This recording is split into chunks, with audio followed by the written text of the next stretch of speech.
moving my feet to the disco beat. How in the world can I keep my seat?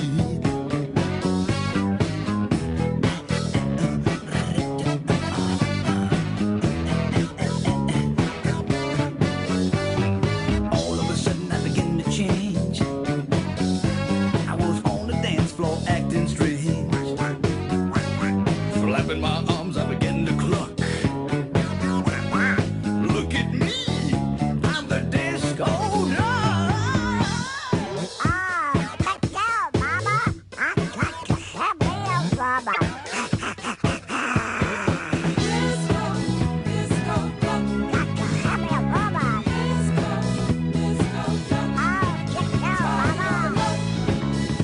me a Mama.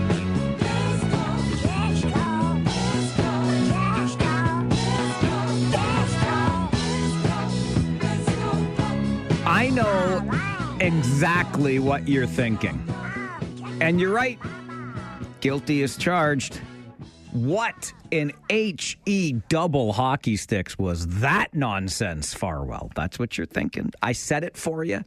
I was ready for it. I deserve it. But I'll tell you what that was.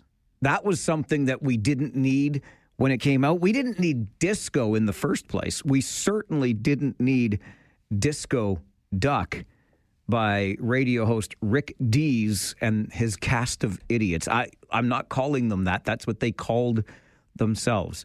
And it was on this day in 1976. Like, how much drug use was happening in 1976 that we not only allowed that song to be created and recorded, but we played it so often that it became a number one hit on the U.S. singles charts. Disco Duck from Rick Dees and his cast of idiots. Number one on this day in 1976 as we begin our show for this Thursday morning, the 16th of October. But if you started by asking yourself, what in HE double hockey sticks was that? That's good, because I hope we might get a little bit of that on the show tomorrow. Tomorrow will be our All Request Friday show, because it's Friday, don't you know? And on Fridays, we will play for you a song of your request, at least a little bit of it, like we heard a little bit of Disco Duck this morning. And tomorrow's theme, in keeping with what we just heard, will be one-hit wonders. So come up with your very best or your most favorite one-hit wonder and let us know what you'd like to hear on our One-Hit Wonders edition of All Request Friday tomorrow. There might be a song that you wonder, what in HE double hockey sticks was that? Because All Request Fridays are very much like Forrest Gump's box of chocolates, don't you know? You never know what you're going to get. So drop me an email, mike@570news.com, or just give us a call at any time during the day today while we're here. Phone lines are open right now, and let us know what one-hit wonder you would like to hear on the show tomorrow on our All Request Friday. Doug is on the phone with us early this morning. Good morning, Doug. Good morning, Mike. How we doing? Doing very well. How are you doing? Not bad. Hey, Disco Duck.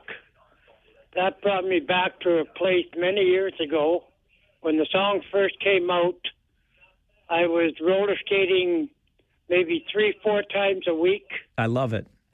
And when that song come on, there's a lot of wheels that got turning pretty quick. Really? See, I would have left the roller rink if that song came on, Doug.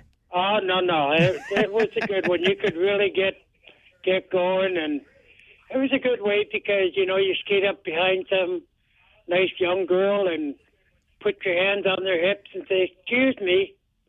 And later on, you get to dance with them on the roller rink. Yeah, see, I believe, Doug, that's how it used to happen. If you heard the song and some of the lyrics from Disco Duck, Rick Dees and his cast of idiots, that very much was the sentiment in 1976.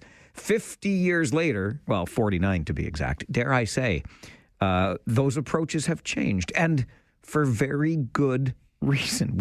We just don't go putting our hands on people's hips at the roller rink anymore, do we? We ask first if it's okay if we do that. I'm going to stick with dancing for just a moment here, and also dancing that was okay and consensual at the Alpine Club last night. Habsburg House was a rockin' with So You Think You Can Tans. I've said this on many an occasion. I will say it again. Like, please just inject this into my veins, okay? Because it is my most favorite Oktoberfest experience. I get invited to be a judge. I have no dancing skill whatsoever, but they invite me back year after year. I've missed a couple, but was able to be there last night, and it's just such a fun-filled night with our friends at the Alpine Club in Habsburg House, an Oktoberfest tradition now 16 years running. And it was tons of fun. Congratulations to the Concordia Club dancers for winning the trophy last night as the best dance group. If you've never been before, please do. Mark it on your calendar right now. Make a note. Put a note in your calendar for next October when Oktoberfest rolls around. Make sure you join us at Habsburg House for So You Think You Can Tans. Not only will you enjoy that very authentic Oktoberfest experience, but you will also be able to get your lips around. No, see, I'm still with consent here. The best darn strudel you'll ever find here in the region. They make it good at the Alpine Club. That is for sure. I know that it's not polite really to say I told you so, but when have I ever been accused of being really polite, right? So I would like to thank my friend Joe for calling again yesterday and calling out a certain player with the Toronto Blue Jays. Before you went on the road, I was going to grovel, and I was not necessarily going to say that I was wrong, but I was going to say I stand corrected about Guerrero, okay? Well, here we are, we're back in the zeros again, and I'm not going to necessarily say that it's the worst contract in history, because that remains to be seen. Now, Joe had called before the playoffs even began. Actually, he didn't even call. He sent me emails and was complaining about Vladimir Guerrero Jr. and the worst contract ever, and I pointed out to Joe that Vladdy had a very good year, in fact. And then we went back and forth a little bit, and of course, Vladdy had a tremendous first round. But what did Joe just say? We're back to zeros. Sorry, what was that? Joe? Back to zeros with Vladimir Guerrero Jr.? John Schneider told us, John, a couple hours ago that he sees Vlad getting more and more comfortable being the guy. And let me interrupt myself here for a minute. Let's count the hits, Joe, because there are more than 0 hits for Vlad Guerrero Jr. last night. John Schneider told us, John, a couple hours ago that he sees Vlad getting more and more comfortable being the guy, and never have they needed the guy to be that more than they do right now. It's a tough play for Suarez, and it's thrown by Naylor into the dugout. Guerrero will get second. That's ripped towards the left field corner and off the wall. Lucas to third. Guerrero's headed for second with a blur of a double. And he shouts into that dugout and says, I'm back.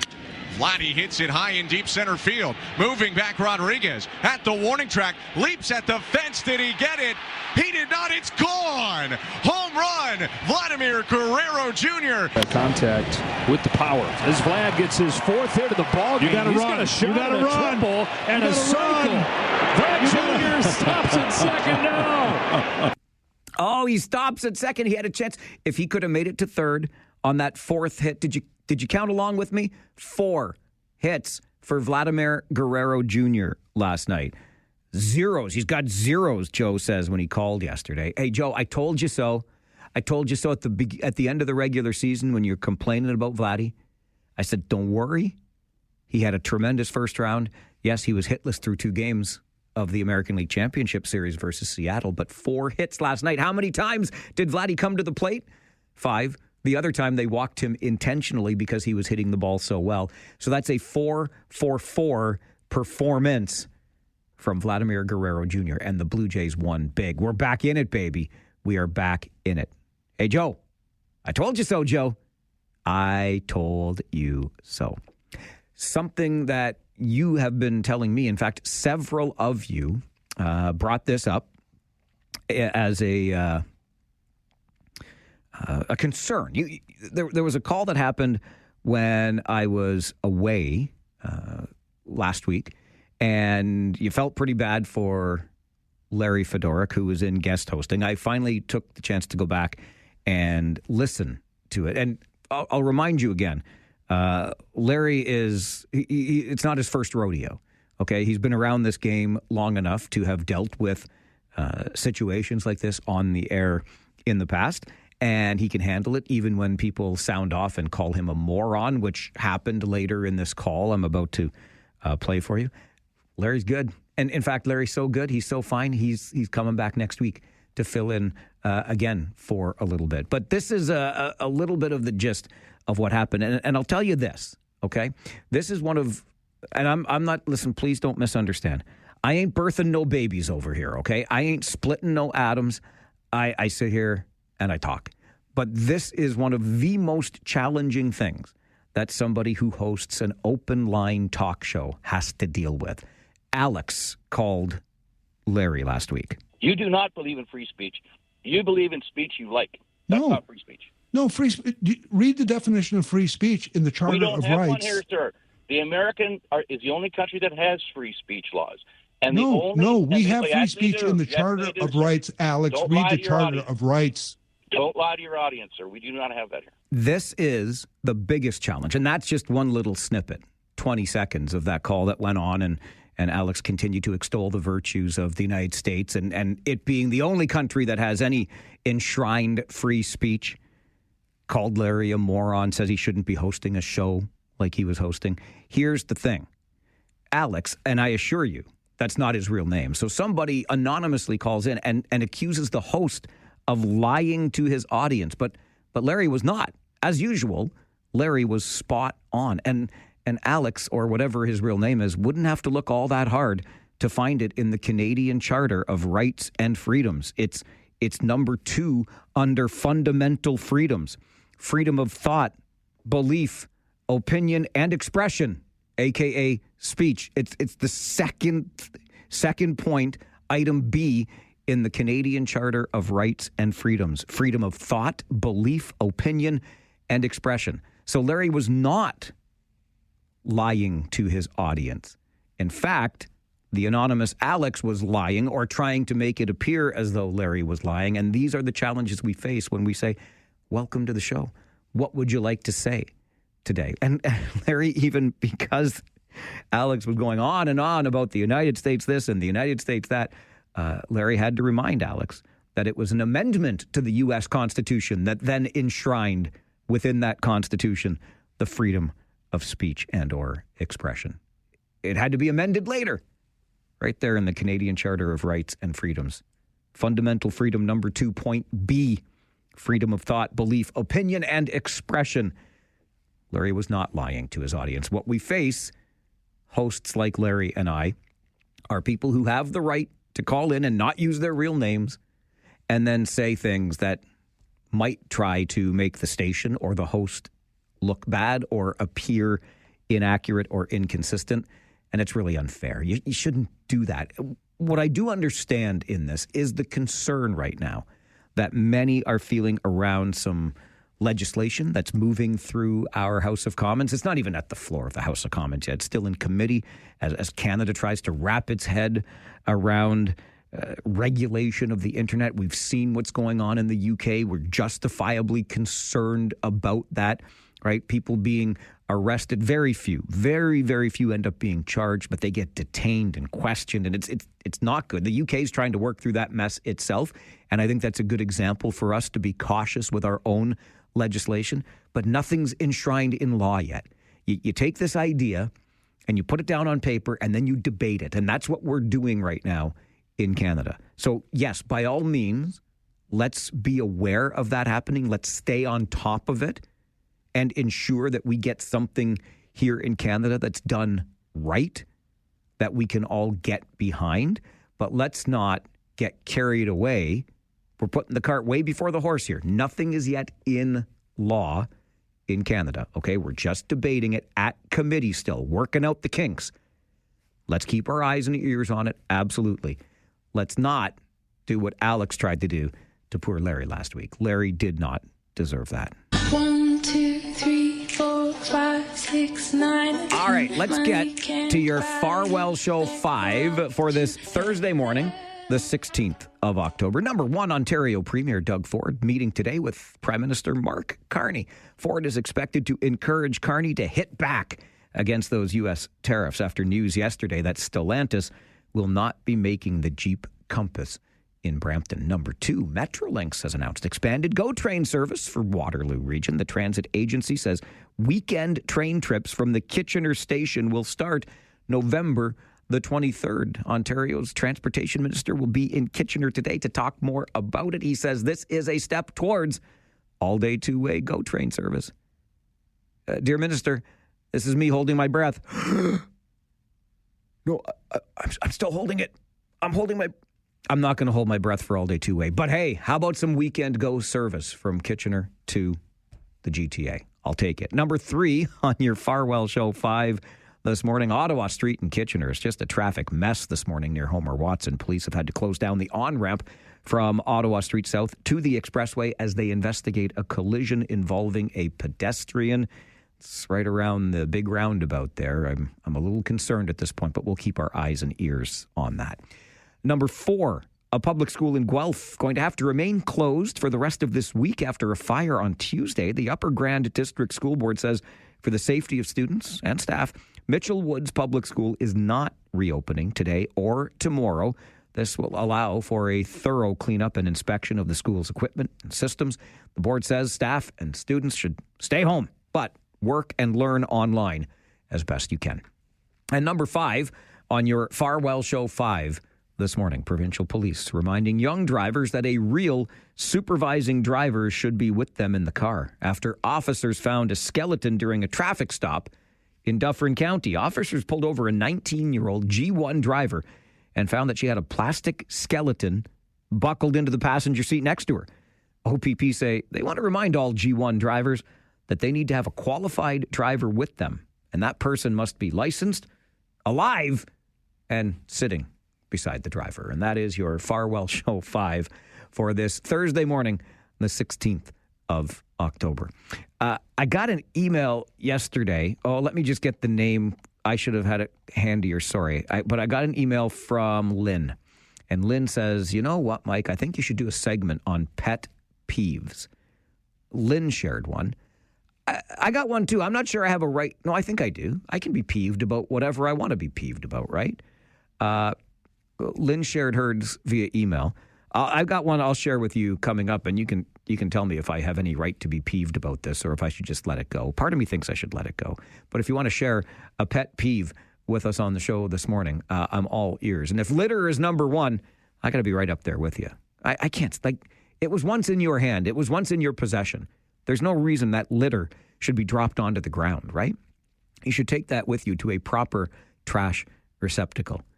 And then there's this thing that happens to me every day because, you see, I live in the zone, which is the zone where parents and caregivers drop off and pick up their little ones going to the elementary school that I live near.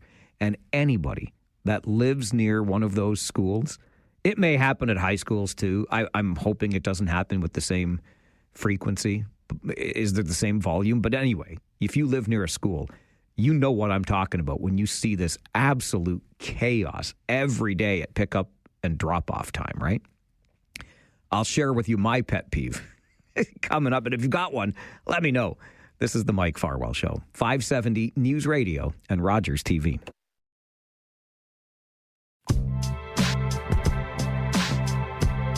So I thought about one of my pet peeves yesterday as I was experiencing it. And I told myself, this is the conversation I have with myself. Farwell, just calm down. If you weren't here in this moment, the thing that is bothering you would not bother you at all. It's only bothering you because you're here to see it. This is inspired by Lynn's email to Mike at 570news.com. Subject line, pet peeves. Mike, I think you should do a segment on pet peeves. My pet peeve is people who return a thank you with a thank you. What happened to you're welcome? You seldom hear you're welcome anymore. I hear a lot of no problem. So I get you, Lynn.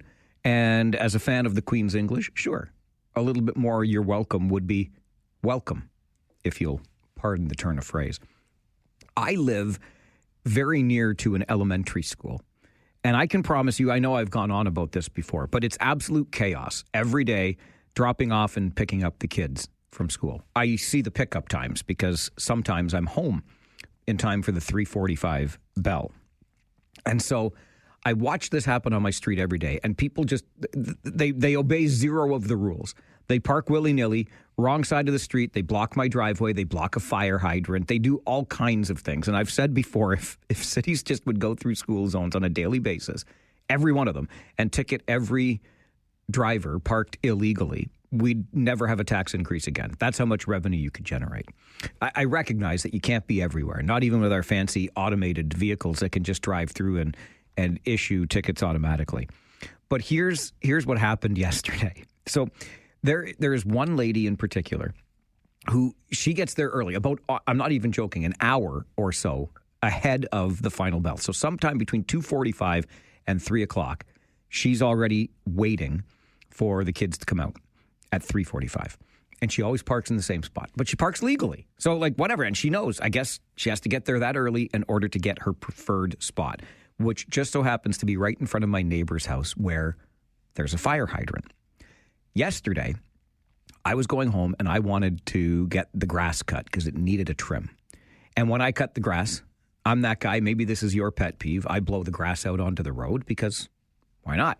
It's the direction I put the chute. I do it on purpose. So I don't park my car in front of my house because I don't want to blow all that crap into my vehicle or anything that might, nick the paint or whatever.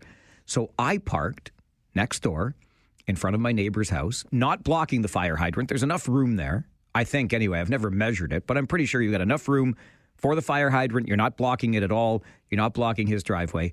And this is where that lady who comes an hour early for pickup at school also parks. But I was there yesterday because I wanted to cut my grass. Wouldn't you know, as I'm cutting the grass, I guess it was 2:45 because she showed up. And I watched her, and I thought, well, what's she going to do now? I didn't do this on purpose to take her spot. But this is the crazy part to me. The whole street was still empty because it's an hour before school ends. But she seemed bound and determined she had to be in that spot, except I was in the spot. So where do you think she went? She parked her vehicle in front of mine, right in front of the fire hydrant. Not only was she in front of the fire hydrant, but she was hanging over to block my driveway. She even got out of her vehicle to check to see if she was blocking the driveway, which she was, but then she still didn't move. And oh yeah, by the way, she was literally blocking the fire hydrant. The fire hydrant, she could have looked out her passenger window and seen the fire hydrant. And yet she sat there for an hour waiting for the kids to come out of school. Why? She could have parked in front of my house or any of the other houses on the street because nobody else was there yet. But that's where she decided to park. And this chafes my chaps. It just does. But I told myself, as I'm cutting the grass, I'm like, Farwell, if you were not home right now cutting the grass and you didn't see this illegally parked vehicle, it would not bother you one bit. But it sure as hell bothered me yesterday. I couldn't believe it. Insistent. You got to park right there. And if the space near the fire hydrant isn't available, you'll just park right in front of the fire hydrant, which we all know is illegally parking. This is the Mike Farwell Show, 570 News Radio and Rogers TV. This is where today's topics turn into today's talking points. It's local and it's Democratic radio at its finest. This is the Mike Farwell Show on 570 News Radio. What we have here is a situation, we can take the pound of flesh, but that pound of flesh is not going to help anybody. It is not going to help anyone. What we need to do is change the attitude and the thought process. I don't think handing out a speeding ticket is going to help anybody, because that's what this penalty is, in my way of thinking, is a speeding ticket. We need to change the attitude. We need to give training, and I believe that will help. I really, really, really believe that will help. The Mike Farwell Show continues on 570 News Radio. That is Cambridge City Councillor for Ward 2, Mike Devine, at the meeting of Cambridge Council on Tuesday evening. It was a meeting during which Cambridge Council discussed an Integrity Commissioner's report that recommended a 10-day suspension of pay for Ward 6 Councillor Adam Cooper. That recommendation came following close to a dozen formal complaints filed against Councillor Cooper for a Facebook post that he shared back in February of this year that many deemed to be homophobic. We know about the Integrity Commissioner's report. We know about the outcome of the meeting where, after several tries, Cambridge Council landed on what you just heard from Councillor Mike Devine. Instead of a financial penalty, there will be a period within 3 months that Councillor Adam Cooper must take some sensitivity training. As it was put to us yesterday by Rob Deutschman when he joined us for Political R&D, as he does every Wednesday morning at 11:30, Rob Deutschman said, this is kind of like forced treatment, isn't it? and we've had conversations about involuntary or forced treatment for people who are addicted to substances and living in encampments, for example. I take that at face value. It's an interesting point. So yes, Councillor Cooper being forced into some sensitivity training by his council colleagues. As Mike Devine said in that clip, he believes what we need to do is change the attitude, change the thinking, and he thinks sensitivity training is the way to go. So as we look forward now in Cambridge, we turn to Eric Bolton and his husband Brian Casarano Bolton, who are the co-founders of Grand River Pride. And Eric was one of the formal complainants about that Facebook post that Adam Cooper made back in February. So as we welcome Eric and Brian to the show this morning, we're about 36 hours removed, gentlemen, from Tuesday's council meeting and everything that happened, including an impassioned speech by Councillor Cooper defending his actions and talking about what he has been subjected to since. So after all of that and all of these many months and the formal complaint process, how are you feeling today? Oh, man. Well, it was a lot that that whole weekend leading up to the meeting as well was a lot to undertake and not something that we were totally anticipating would become such a flurry of media and questions. So it was tiring, and the meeting itself was very frustrating to sit through. But overall, we are glad that there was recognition that, Councillor Cooper did, in fact, go against the code of conduct, and that there are some steps to try and push for, at least, I don't want to say penalization, but like to sort of try and move forward in a way that we can acknowledge what happened as not okay and try to be better. We are glad for that. But yeah, we left that meeting with so much frustration about how it all went down. And it very much just, again, with his whole speech that he did, just a real sense of he hasn't learned a thing yet. And, still very much harmful things he's saying and even lies that he was saying. And it was tough to sit through all that when we weren't allowed to also speak. So, that was my thoughts. What about you, Brian? Yeah, I think that there's, the point of doing this is to hold people accountable for the hateful messages that were posted. This is someone who posted something fully saying it was a joke. He's mocking people. He's mocking people who, at a time when, the discourse around gender identity was forefront in people's minds. People were afraid of what was coming, and he was mocking them. And to hear that he has also received from all this, negative backlash and harmful words, we don't condone any form of hate. And that's why we started this whole process with the Integrity Commissioner, is because we are trying to stop people who spread hate. And it's got to start with the people who run this city. If you're going to say something hateful, there is accountability for it. And I think that's what we, see from this plan, is that the city council is trying to find ways to hold him accountable for that.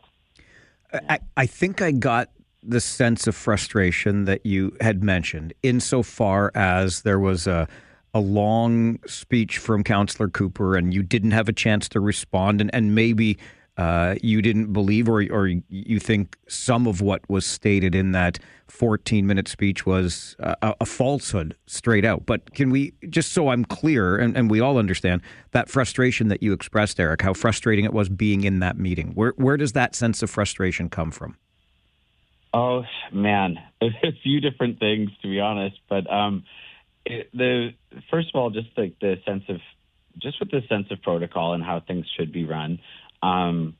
We haven't had a lot of confidence in our mayor, and I would love for that to be different. But when we were told, and even in the meeting, when it was said that Councillor Cooper would be able to make a statement, it was said that he was going to make a statement towards the recommendations about what was recommended he have to undergo for his actions, and yet he turned it into an opportunity to do a huge speech outlining the whole process, and again, like kind of very much pulling attention to things that those are dealt with, and this was the Integrity Commissioner's already dealt with this. Like this is and the mayor and no one kind of intervened to say no, like stick to the point, and that was very frustrating in itself, just that it was allowed to go on. And like, we didn't expect to go into that meeting thinking Adam Cooper would talk more than everyone else there, and that he would be given a platform to speak more than everyone else there, when the meeting was to discuss like actions against him. So it was frustrating that he was given such a platform and that no one put an end to that or had to kind of hone him in. And so that was one major form of frustration, that we had to just sit there and listen to this again. Another form of frustration, though, was, he was mentioning that he's so loving, but we were literally there to talk about how he wasn't loving. And he had been found guilty of not being loving. And he has never shown remorse or apologized for any harm he might have caused. And then he's sitting there saying that he's this very loving guy that would never, he doesn't think ill of anyone. And then also him putting words in my mouth and saying that we had chatted and we want to move forward and that this whole saying that we both, agree that this whole thing has gotten out of hand. I never said that. And I had to just sit there and hear him say that that's what we agreed on. And then to add to it, he added further harmful things in regards to how he was talking about the Pride Progress flag. And again, we were there that night to talk about how he was guilty of saying something against the code of conduct that was regarding queer people. And yet he was there telling us that he knows more about what queer people think and want than what we do as two queer people, which was very, very frustrating. So there were numerous points of frustration. With Adam Cooper, I'm not surprised. Like, all of that was very on par with how he's been. But it was just unfortunate that our mayor and no one else really kind of stepped in and said, okay, that's enough. Let's stick to what we're here to talk about. Brian, I think you alluded to it earlier when you said you don't condone hate in any form directed towards anyone. And I think that gets at what we heard Councillor Cooper saying he was on the receiving end of throughout this process since he posted that meme. How would you respond to what you heard Adam Cooper say he was subjected to through all this? Yeah, I mean, the idea that people are sending hateful messages, that's what we said in the very beginning is what he did, is he spread a hateful message. And we just don't agree with it. And the reality is that our systems are set up so that we have ways of being able to hold politicians accountable. And that's what we're exercising. There is a code of ethics that he is expected to follow. I can't speak to what he should do about somebody saying something negative to him, but when a councillor stands up and says something negative about a protected group in our Charter of Rights and Freedoms, there is a path for us to hold that person accountable. And that's what we followed. And then we definitely 100%, like our whole time throughout this, we've been asking Councillor Cooper since moment one. We've been asking Councillor Cooper to come forward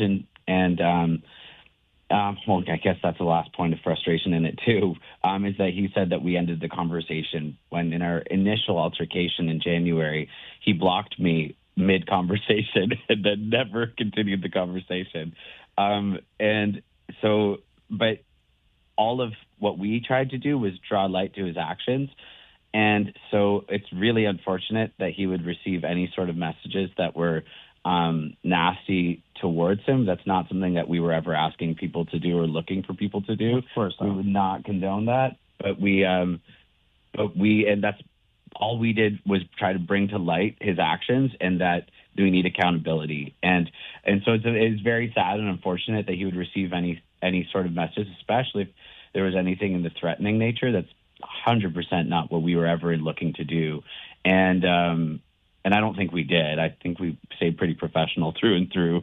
But it was just unfortunate that he is saying that we closed the conversation when he blocked me. So I guess as we sit here this morning and have this conversation again, some 36 or so hours after that meeting, is there a way forward here? What might that look like? Can a bridge be built? Any thoughts on that? I think that number one, it's the city council as a whole needs to really take a look at, how are they affecting people in this community? When you see that the mayor has this event coming up next week, See Me, Hear Me, that she originally hired a transphobic, racist speaker to speak at. There's all these touch points in which City Hall is allowing there to be hateful dialogue. And I think that there needs to be an independent audit of what is actually happening at City Hall and how people are being treated. Because, after saying things that vilified the rainbow flag, the mayor stood up and walked over and hugged him as soon as the cameras were off. So there is clearly a misunderstanding of what it means to be an inclusive community in this City Hall. And I think number one is auditing that and finding out exactly where all of these problems exist. And we also, in the whole process of this, one of the things that Councillor Cooper was actually noted in the Integrity Commissioner's report was that he received free legal help through the Democracy Fund, which actually is associated with Tamara Litch, who was, found guilty with the trucker convoy. So Adam being tied to that was like just really, really also a sign of where things are at in Cambridge. But then in his statement from the Integrity Commissioner, Adam apparently said that other councillors have received free legal help. And we don't know if it's from the same group or in what ways, but we know that there have been situations with our mayor in the past with Integrity Commissioner stuff. And we are wondering, we would love to have more transparency from our leadership as to what has gone on, and is there been more that has happened that really should be brought to light about how our city is being run. So transparency and accountability really have to be at the forefront for Cambridge to move forward. Eric and Brian, I appreciate both of you making time for this show today, engaging in this conversation, and I look forward to more as we try to move forward. We're a year away from a municipal election. I have a feeling that there may be some activity in this regard as we head up to that time. But regardless, I appreciate your time on the show. I was right about something. That's a first for today. It's a good start. Thank you both again for being on the show today. We appreciate you so much. Thank you, Mike. Thanks so much.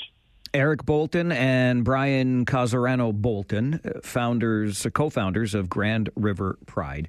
and Eric being one of those nearly a dozen complainants about Adam Cooper's Facebook post, the Cambridge councillor, from earlier this year. Joining us to talk about maybe a way forward. And, I said this on the show yesterday, that I thought that Cambridge Council, with the decision to have Councillor Cooper seek some sensitivity training within the next 3 months, struck an appropriate balance here. And then I read my morning paper, and Louisa D'Amato in the Record gave me pause, and she thought, well, what are we doing here?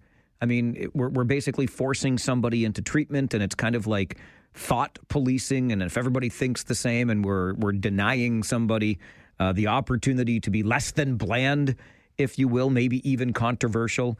Well, what does that mean for us moving forward? So Louisa's comments gave me some pause here and some thought. And I guess what I would come to is this. There's no question that some of the actions and behaviors and language from Cambridge City Hall have been harmful to some in the community. That's just simple. Like, some have been offended by, hurt by, whatever the case may be.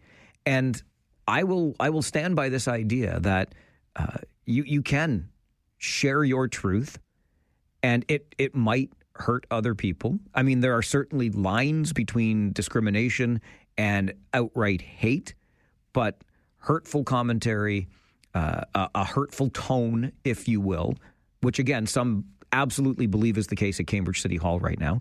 To Louisa's point, maybe we should know that.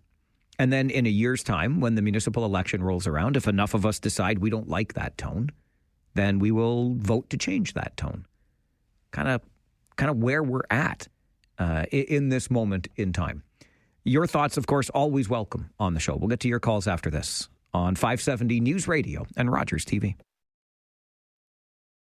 The reality is that our systems are set up so that we have ways of being able to hold politicians accountable, and that's what we're exercising. There is a code of ethics that he is expected to follow. When a councillor stands up and says something negative about a protected group in our Charter of Rights and Freedoms, there is a path for us to hold that person accountable, and that's what we followed.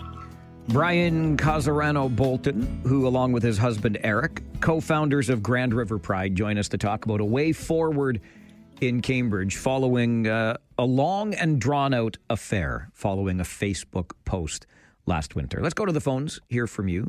Conservative Charlie, who's in Cambridge, maybe has the way forward. Morning, Charlie. I got an opinion on this, Mike. Absolutely, and I'm looking forward to hearing it. I did read Louisa D'Amato's, and I'll call it, most excellent article on this. I thought she was bang on. And it's easy for some protected group to throw insults, and I take it an insult, calling other people racist, homophobic, and everything. They can do that. But the minute you fight back, then they label that on you again. And I'll give you a couple examples. I'm getting a little bit more tired of people like that guy with those mammoth fake breasts down near Burlington. They couldn't get rid of him because he was expressing his right. I get a little tired of drag queens demanding to read to little kids in libraries because that's their right. So I'll just have to say some of that stuff. And as far as Adam Cooper goes, if there's an election today, Mike, he would get in by a landslide. He's got my full support. All right, Charlie, appreciate the call. And as I said prior, with an election in a year, maybe it's to Louisa's point, and Charlie enjoyed the column today. It gave me something else to think about when I read it as well. We know exactly what these people stand for, their beliefs. And so since it's out there for public scrutiny, we can make our decision at the ballot box. I think I haven't heard the last time of a drag queen story time or the mammoth prosthetic breasts in Burlington. I think that's long past, but I get Charlie's point of fatigue with it. We'll take a break, come back with more. Mike Farwell Show, 570 News Radio, Rogers TV.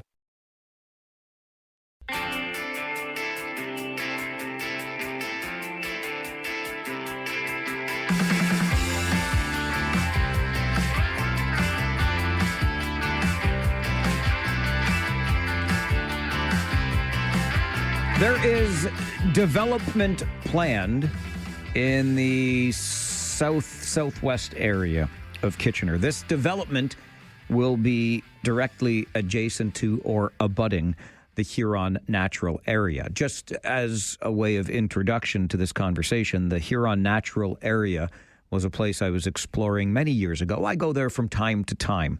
And as I was leaving on this particular occasion, I described it as one of the 7 wonders of the city of Kitchener. It's just a gorgeous area. And that led us into a further conversation about the 7 wonders of each of our municipalities and our townships. And we had some fun with that. And maybe we'll readdress it at some point in the future and see if our wonders have been updated over the years. My point is, though, I've always enjoyed the Huron Natural Area. I think the city of Kitchener did a great job in the creation of it.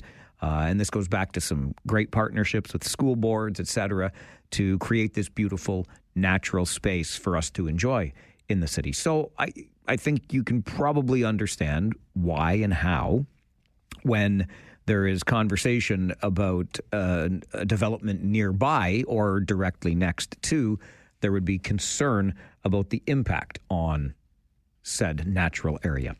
Raymond Angod is a researcher and analyst with Protect Huron Natural Area and joins us for a conversation this morning. Ray, good morning. Good morning, Mike. And along with Ray, we have Yvonne Fernandez here, who's a former city councillor in Kitchener and the president now of the Dune Pioneer Park Community Association, also an environmental activist. Yvonne, good morning to you. Good morning, Mike. Nice to hear you. It's nice to hear you as well. Ray, I'll start with you if I could. What can you tell us about the proposed development at 1700 Strasburg Road and your concerns around that development's impact on the Huron Natural Area? Yeah, absolutely, Mike. So there was a neighborhood virtual meeting last month where we were given some details about what this is going to look like. And the consulting firm representing the developer suggested that the turtles on the subject land are in an ecological sink and they're struggling to survive, and that as part of this development, they're going to create something called an enhanced turtle habitat so the turtles there can flourish. And this sounds like a wonderful solution where a developer can swoop in and save the turtles and save the environment. And it's a feel-good story that, everyone can get behind, but it's not that simple. First of all, the consultants claim that literally all of the turtle nests found during the site survey were raided by predators, all of them. But here's the thing. The survey that counted turtle nests only counted the ones that were disturbed by predators. And that's because the undisturbed ones are buried and are very difficult to find. So all we know about this is that they found 100 disturbed nests. So how many undisturbed buried nests are there? Well, that's unknowable because you can't count what you can't see. But by claiming that all the turtle nests were raided by predators, the consultants concluded that turtle nesting is not present on the subject lands, meaning it's justified to pave over the 4 wetlands here. But don't worry, the developers will create a new and better wetland, this enhanced turtle habitat, where the turtles can live in peace and not have their nests raided by predators. But the nesting area is going to be reduced in size from what it is now. Not by 50%, not by 75%, not by 90%, but by a whopping 99% reduction in their nesting area. The developer is just earmarking a few hundred meters out of the 40 acres for artificial turtle nesting. So that's a big concern for us. I mean, turtles have been there for decades and decades without human intervention. They've been fine all this time. And so to make the claim that they're struggling to survive, they're going to die out if we don't swoop in and help them, it's hard for us to believe that. Yvonne, when we last talked about this on the show, as Ray mentioned, somewhere in the neighborhood of that neighborhood meeting a month or so ago, the city responded by saying, look, these plans have been on the books for many, many years already, and we're just moving closer to the end game, if you will, with this industrial development that will be next to the Huron Natural Area. Did you have any inkling of these or any visibility on these plans while you were on council? No, sorry. No, I didn't, Mike. It was never raised at council during the time I was on council. And, the whole idea that because it's been on the books for many, many, many years means that it's okay, we've checked the boxes, always irks me because things have changed so dramatically, and they're changing all the time. And our knowledge about ecosystems, our knowledge about wetlands, our knowledge about the environment. And so we should, as a city and as a community at large, be pivoting to understand how those changes affect the decisions we may have made 20, 30, 40 years ago. And to just sit on that platform, I think is foolhardy. The Huron Natural Area, and Ray talked a lot about the turtles, and people will say, oh, a turtle is just a turtle. But, Frank Glue wrote this amazing book called Samuel's Important Message. I've read that to school children for many years. And that message, as simple as it is really the message that we want to send out to the community. We want the city to listen to. We cannot destroy this treasure of Huron Natural Area by abutting industrial development, which is going to create runoff, is going to create noise pollution, which is going to change the topography in that area. Yes, it has been disturbed, but over the last number of decades, it has regenerated. So let's continue letting it regenerate and add those areas into the Huron Natural Area and fulfill that promise that was made in the 1990s to grow the Huron Natural Area. Ray, I know, I seem to recall through your analysis and research on this proposed development that it is your understanding and assertion, frankly, that there is ample enough industrial land already available for development in Kitchener. Yeah, that's correct. That continues to be the case. It's supported from JLL 1.4 million vacant square feet in Kitchener. And even more specifically, in this specific region near the Huron Natural Area, they're within 2.5 kilometers of the subject lands. There's 800,000 vacant square feet of industrial space already. So the question is, why not just use these buildings that are already constructed, already serviced, ready to move in? Why not use those? Why do we have to, destroy wetlands right next to the Huron Natural Area when, frankly, the demand isn't really there? We have a lot of vacancy already. Why are we doing this? I'd love to hear an explanation about why this needs to happen. Yvonne, I mentioned at the outset in describing my own experiences with the Huron Natural Area that this came about thanks to partnerships. School boards, our Indigenous communities, all to help create this beautiful natural area for us to enjoy. Are any of those partnerships at risk, or are we perhaps forgetting what we learned when those partnerships were created as we look at these changes? Yeah, that's a really good point. So the school boards that were in partnership at the beginning and the inception of the Huron Natural Area, I think have sort of fallen away. I do know there are many teachers who continue to take their children, their students to the Huron Natural Area. I believe Josh Shea he's the manager of the Huron Natural Area, is always part of or included in those tours. There is a forest school that is taught outside, within the Huron Natural Area. And when we speak about our Indigenous people, we know that there was a site that was found there. And so my understanding is that there is not a lot of support from our Indigenous community around additional development. I can't speak about who that would be exactly, but my understanding is that there is not a lot of support. They want to see a greater preservation of the Huron Natural Area, and especially, and this is my passion, is the Strasburg Creek. It has been there. It may well have been part of the land that was north of there on Fisher-Hallman. That creek originates up in that area and flows through Huron Natural Area and then back in behind to Brigadoon Woods, which is where I live.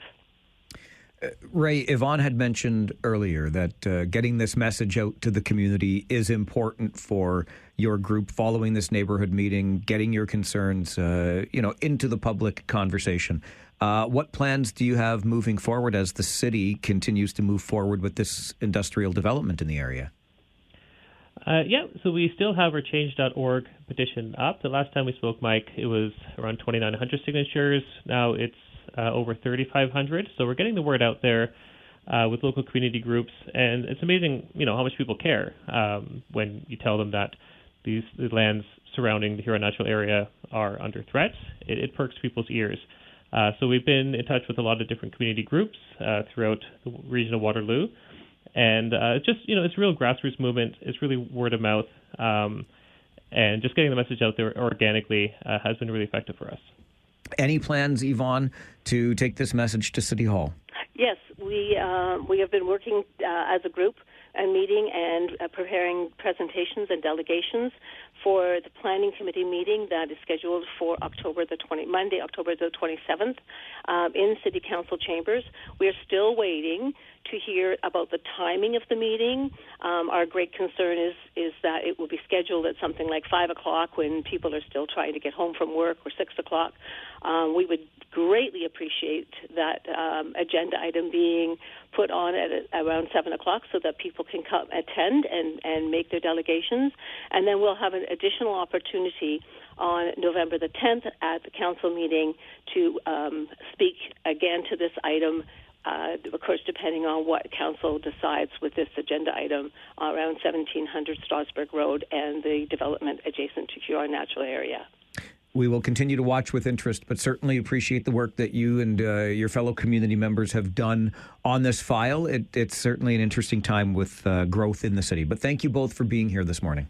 Thank you so much for giving us the time and on your radio show, Mike. We really appreciate it. Happy to do it, Yvonne. Thanks, Ray. Have a good day. Bye-bye. You too, Mike. Bye-bye. Bye. Yvonne Fernandez and Ray Angod. They are part of the Protect Huron Natural Area community group, sprung up out of the folks that live in the area of Huron Natural Area because of this proposed development in Kitchener, 1700 Strasburg Road, which will be a large industrial development directly abutting the Huron Natural Area. And I'm sure those 3,500 signatures on that change.org petition go well beyond just that neighborhood and the immediate area that's affected, because I don't live anywhere near Southwest Kitchener, but as I mentioned at the outset, I have taken several opportunities to go to the Huron Natural Area just to enjoy it for what it is, and that is the beautiful natural area.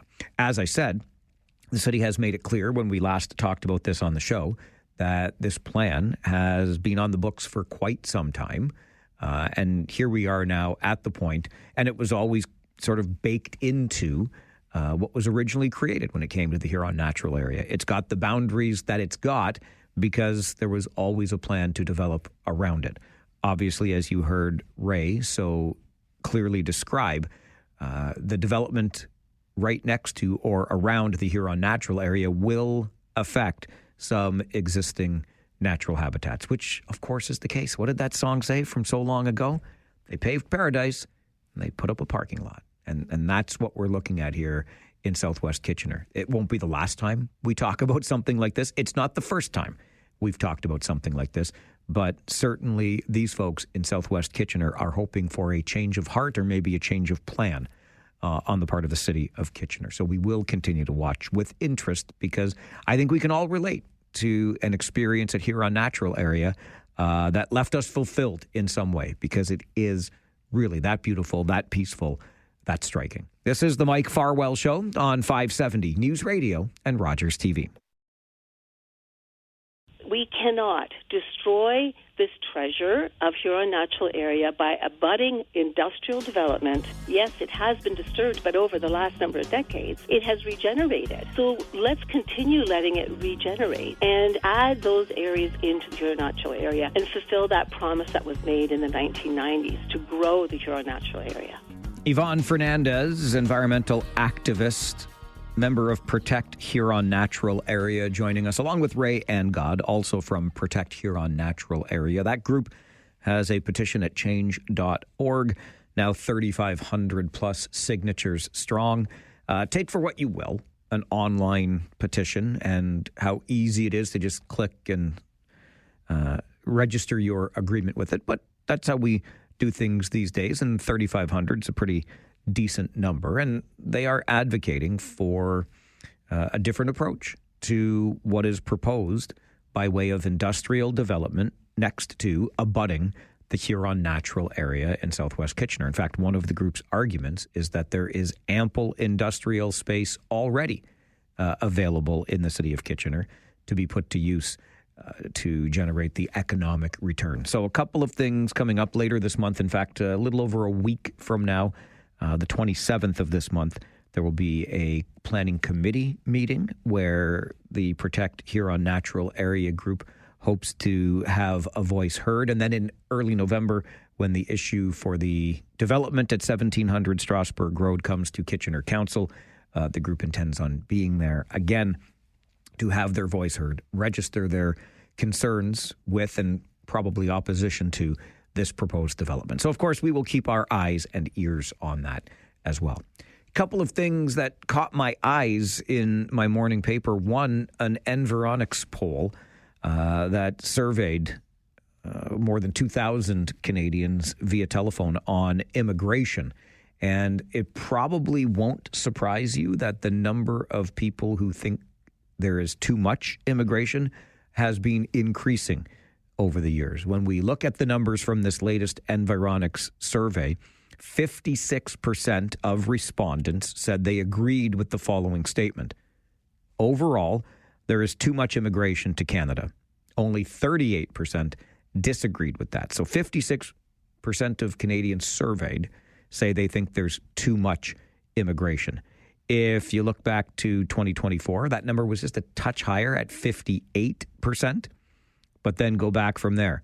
In 2023, 44%. Now it's 56%. In 2022, only 27% agreed with that statement. Overall, there is too much immigration to Canada. So from 27% in 2022 to 56% this year. Canadians think, 56% anyway, of respondents to this Environics poll think there's too much immigration. And we can even break that down on partisan lines if we like. It likely won't surprise you again that 82% of people who say they are conservative voters agree that there's too much immigration. That's up 2 percentage points from last year.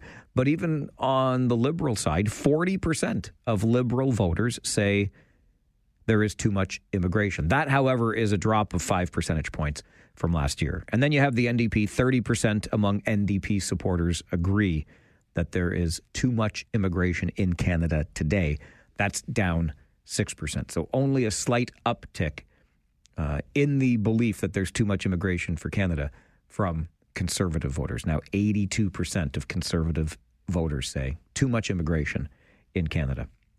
One of the other things, and it may also tie into Conservative voters, because we know Conservative leader Pierre Poilievre has been beating the drum about defunding the CBC. Well, I had to chuckle a little bit at this, if I'm being honest. The CBC has unveiled a 5-year plan to build its audience. Hey, get in line, CBC. We're all trying to build our audience these days.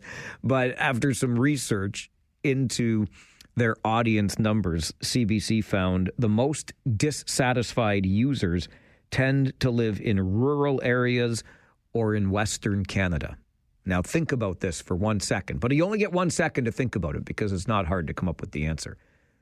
What voters tend to live in rural areas and or Western Canada? Oh, Conservative voters, you say. So is there an effort here on the part of the CBC to appeal more broadly to Conservative supporters, therefore perhaps heading off this idea of the CBC being defunded? I don't know. But the CBC says it wants to build its audience, and it's got a 5-year plan to do that. I've always found it fascinating, and I have a bias here. I've got a horse in this race as somebody who works in private broadcasting. But you see, the CBC numbers can keep going down, and the funding just stays there. It doesn't matter as much to them as it matters to us, because when our audience share declines in private broadcasting, revenue declines, and then we're all in a whole heap of trouble, aren't we? CBC? Oh, our audience is down? That's all right. When's the next grant coming in? When's the next funding coming in from the federal government? This is the Mike Farwell Show, 570 News Radio and Rogers TV. Hookah chaka, hookah, hookah, hookah chaka, hookah, hookah, hookah chaka, hookah, hookah, hookah chaka, hookah, hookah. I can't stop this feeling deep inside of me. Girl, you just don't realize what you do to me. When you hold me in your arms so tight, you let me know everything's alright. I'm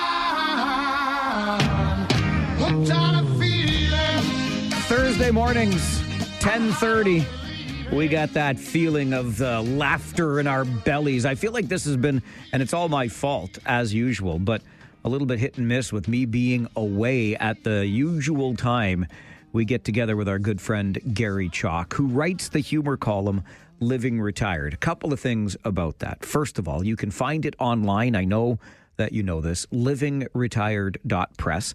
And when you go to the website, livingretired.press, you can sign up and have that column delivered directly to your inbox every Monday. It's fantastic to get a little break from all of the other things that invade our inboxes. This one is worth it and gives us a chuckle in an otherwise dreary Monday. The other thing, while you're at livingretired.press, you can get in touch with Gary through the site, and maybe he can come and speak at your function or event or service club, whatever the case may be, because he's very good at that, as you know, when he brings his column to life on this show every Thursday morning at this time. Mr. Chalk, good morning, sir. Good morning, Mike with a mic. How are you? I am doing really well, thanks. How about yourself? Hey, not too bad. Well, we're halfway through October. I mean, my time's flying. Thanksgiving is done. I mean, all that's left over are the leftovers. Oktoberfest is heading to the final line, and then, well, just around the corner now is Pumpkin and Halloween. And when I think of pumpkins, I think of that riddle. Remember, Peter Piper picked a peck of pickled peppers, and if Peter Piper picked a peck of pickled peppers, how many pickled peppers did Peter Piper pick? Wait. Remember that thing? No, he was Peter Pumpkin Eater, wasn't he? I don't know. I don't know either. All I know is there's too many peas around this time of the year with pumpkins. And even according to food writers are in, the food writers are in now, and they say peppers are passé, pumpkins are popular. So, they're all getting on this alliteration. So I thought I better. So what I produced is a parade of pumpkin products. It's everything pumpkin. There's pumpkin donuts, pumpkin to coffee. You can get some pumpkin beer, which I had one wasn't bad. Pumpkin yogurt and cereal. You can get pumpkin-flavored cream, hot cocoa, pumpkin marshmallows, pumpkin soup. You can even get pumpkin hummus. So like I say, Mike, pumpkins are everywhere, which has led these people to say peppers are passé, pumpkins are popular. The proof is in the pudding, right? The pumpkin phenomena of the past means the plethora of pumpkins is plentiful. So I pontificated and pointed out pumpkin patches to Jan. She, though, poo-pooed my pumpkin prognosis. To paraphrase, she said, "My gourd, Gary, it's October. Of course you can properly predict patches of piled pumpkins." My gourd, Gary. Well played, sir. You got that played? I like it. Okay, so yesterday I was out doing some errands. I pulled into a Starbucks drive-thru. The attendant was a polite, pleasing person, pleasant personality. She said, "Pumpkin spice latte?" I said, "Please." Then continuing home, I passed plenty of places providing pumpkins. There was a donut shop promoting pumpkin party packs. I saw a Pontiac pull in and park. The plump passenger looked pleased, although I think the driver appeared particularly peeved. So on the car radio, there is a public affairs program and podcast called Political Promises. And, of course, the host, Mike, is Paul Penrice. Of course it is. Of course. Paul Penrice said, "The proliferation of pumpkin pleases pumpkin producers but poses problems for police patrols already plagued with the petty politics of policing." So then on the show came Private Peter Paulson from Pittsburgh, Pennsylvania Police, who pronounced, "Police patrolling pumpkin patches is problematic. The pervasiveness of pumpkins places pressure on patrolmen in their pursuit of public peace." So it was a really interesting program. Then the radio moderator, Paul Penrice, he introduced Peter Plager. Now, Peter is the proud spokesperson for the producers of organic pumpkins. pumpkins. It's poop for short. Wait. Producers of organic pumpkins. Right. Poop, you say? Yeah. Okay. Mm-hmm. Yeah. Yeah, Okay. Yeah. And with pride, Plager said, without prejudice, poop producers are pumped and proud as punch. And then Peter Plager pontificated. He said, previously, pumpkin prices plummeted, which was problematic, particularly for pumpkin pie purveyors. He said, the process isn't perfect, but is possibly promising. So that was the perspective of poop. And then... I didn't know until this morning that poop had a perspective. Well, apparently it does. Okay. Well, it's amazing what you learn. Next on the radio program was a fellow, his name was Pedro Pinkerton. And Pedro Pinkerton is the representative for the Federation of Agriculture Research Teams. Federation of Agriculture Research Teams. They're known as FART. Now, Pinkerton purported our previous position of plentiful pumpkins can no longer be promised. FART cannot prognosticate a picture-perfect prognosis for pumpkins. So then it was back to Paul Penrice, who's the host, and he said, let's go to the phones. Philomena Peterson in Philadelphia, Pennsylvania, you're on the air. Now, we're getting the public perspective here. She said, hi, Paul, thanks for taking my call. I'd like to ask your guests from Poop and Fart if it's possible to add pumpkin to pablum.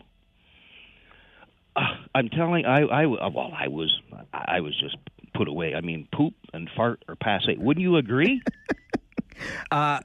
No, actually, they can't be. If they're passé, we're going to need a hospital visit.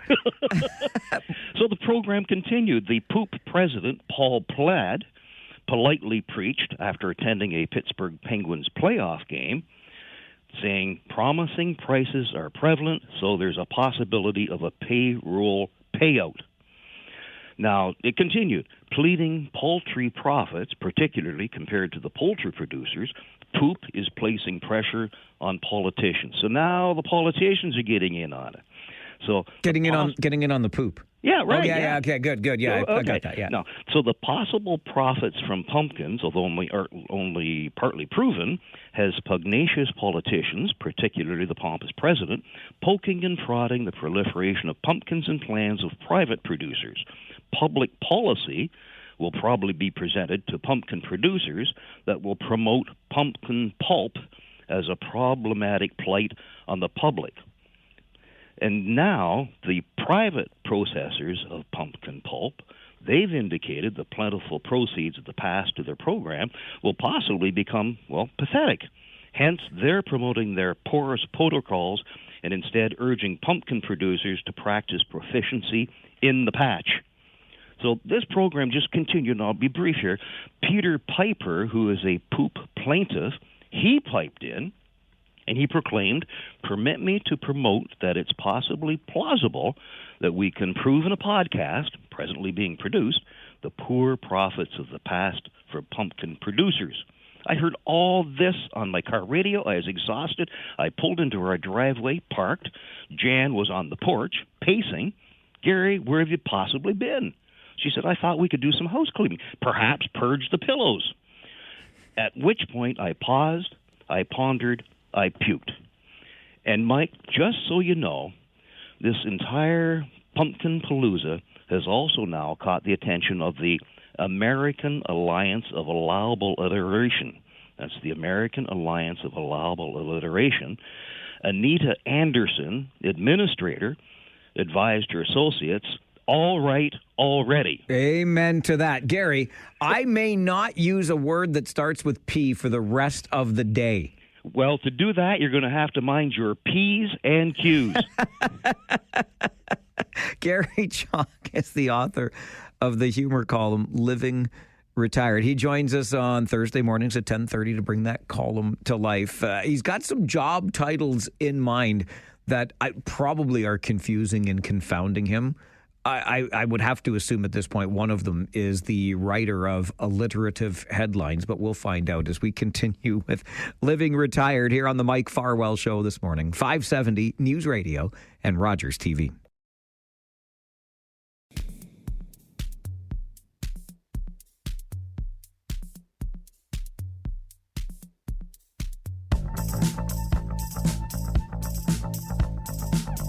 Thursday mornings at 10:30 is the time for Living Retired, a humor column written by our friend Gary Chalk. You can find it for yourself and even sign up to have it delivered directly to your inbox by visiting livingretired.press. As long as, Gary, it's good it's .press because we'll be pressing every letter except the P when we sign up for your newsletter. One observant person you are. Yes, I am. Oh, my gosh. On our recent cruise, Jan and I were a couple of weeks ago there. We cruised along the St. Lawrence River and left, Montreal and went all the way down through the Maritimes. And like we seem to do on other cruises, we enjoyed spectacular scenery. This time, even saw the Northern Lights, which I heard on your news this morning could be in the area this evening. I got to keep my eyes open for them, Gary. I mean, I'd rather see them one of these days up in the Yukon or something, Yes. but I'll take what I can get. Well, here's a little tip. My wife, Jan, is a photographer, and they actually announced it on the ship. That was around, 10 o'clock at night. They turned all the lights off on the decks. What you do to find it, you look through turn your camera on your cell phone and look through it. And that camera will, if they're there, pick it up. I have the, whatever it is, iPhone 16, whatever is my Jan has the better one. She can see it on hers, so that's a little tip for you there. I'll keep it in mind. Living Retired Endurance here. So, anyways, we had lots of people. Quite interesting. I met a woman, Jill. She was from Virginia. Jan went on a photography excursion, and I stayed on the board of the ship and went to a cooking demonstration. That's where I met Jill from Virginia. She's retired, and she does things now for children in need. And then her husband, he's an engineer, and Jill said that hopefully he'll be able to step back from his firm next year. At least I understood what Jill and her husband do. And I'll make my point. I met some other people. There was a passenger, Mark. Of all places, I met him in the Ocean Lounge one evening. Now, Mark has not retired yet, but I think, from what I can tell, Mike, he has quite a job. I'm not sure, though, because I asked what he does for a living. He said, Gary, this is what he said, I partner brand positioning within broad market spectrums. Do you know what that is? I have not the foggiest, Gary. Is it got anything to do with making widgets? I don't know. I don't understand. I don't know. I sort of feigned interest, like I knew what he was talking about. Smart play. Brand positioning within broad market spectrums is. So I said, Mark, that sounds fascinating. I shouldn't have engaged him because that's when it happened. He said, so Gary, what do you do? Well, I had to say something, Mike. So I said, good question. And then I thought, and all I could come up, I said, I take the garbage out on Mondays when my wife reminds me. That's all I could come up with. Perfect. And he looked at me. Now I was in it, so keep going. I said, yeah, the cans have to be out early Monday morning, so I get at it on Sunday evening. You know, there's the blue box, and, of course, I bag all the trash in those clear receptacle bags and tried to make it sound impressive, and he just stared. That's all he did. He stared. And then another night, we were in the dining room, seated at a table, very nice couple from California. And, quickly discovered the four of us had many things in common. One thing led to another. And I asked if they still worked or were they living retired. And the husband, very nonchalantly, he said, Gary, I facilitate stakeholder alignment throughout a continuum of sector relationships. You know what that is? It's a lie, is what it is, Gary. Like, that's somebody just trying to make it sound like they do something. Yeah. Well, I'm thinking facilitate stakeholder alignment throughout a continuum of sector relationships. There was silence at the table. Jan sort of poked away at her Mediterranean salad, and I dipped my bread in the escargot sauce. Then it happened. The guy from California said, So what do you do, Gary? I paused. And the only thing I mustered, I said, well, it's difficult to explain. And with that, the facilitator of stakeholder alignment throughout a continuum of sector relationships pressed. He said, give it a try, Gary. I'm quite interested. Well, I knew, Mike, I couldn't say that I take the garbage out. I tried that. So Jan stepped up. And now, when Jan retired, she took up painting, and she takes classes over at the Dundas Valley School of Art. She's getting quite good. So that's when Jan said, thanks, dear. She said, Gary, tell them what you do. That's like sort of throwing you under the bus, I think. Did you have to tell the truth, Gary? Well, here's what I said. I blurted out, I'm a writer, and Jan here is a painter. And I thought, well, since she's already throwing me under the bus, I said, Jan, why don't you tell them what you paint? Perfect. Yep. And what I was met with was one of those wife-to-husband glares. She just glared at me. And then later that evening, she said, Gary, why did you say you're a writer and I'm a painter? Makes us sound like we're some hoity-toity people. And I said, dear, did you want me to say that I took the garbage out? So, that was sort of where it's at. So then, and Mike, these titles of jobs continue. There was the husband of a couple we met, and he said, and I think I got this right, he said, and I wrote it down, he represents our emerging development team associates as their brand evangelist. Yes, of course. We used to have televangelists when we were younger, Gary. Now we have brand evangelists. Yeah. So when he said he represents our emerging development team associates with their brand evangelists, there's only one thing for me to do. I had a coughing attack and ran back to our cabin. I mean, what else was I going to do? That was the smart play. Oh, my gosh. Seems many of the titles these days, though, Mike, they're meant to make it sound like you're so important, and to the point that the job title, like you say, it makes no sense. Like, what would be the job title, Mike, of the guy at Disney World who 8 hours a day runs the It's a Small World ride? Patient. Patient. Yeah. You got to be content interacting with small children, listening to It's a Small World day in, day out, and saying what you think about all these little brats under your breath. But then, what's the job title? Here's one close to home. Tim Hortons. Somebody has to take that grease marker and mark on the pot what time it came off when it was brewed so that they ensure it's 20 minutes fresh. Absolutely. I'm the fresh maker. Yeah. So they have a stopwatch and a grease marker, and they run from pot to pot to pot to pot, pot to pot to pot to pot, 8 hours a day, marking down the timer of that. Like, what's that job called? It's whatever it is, Gary. It's the most important job in the joint. Come on. Well, I'll tell you, here's the most important job at Logan Airport. That's where we ended up in Boston.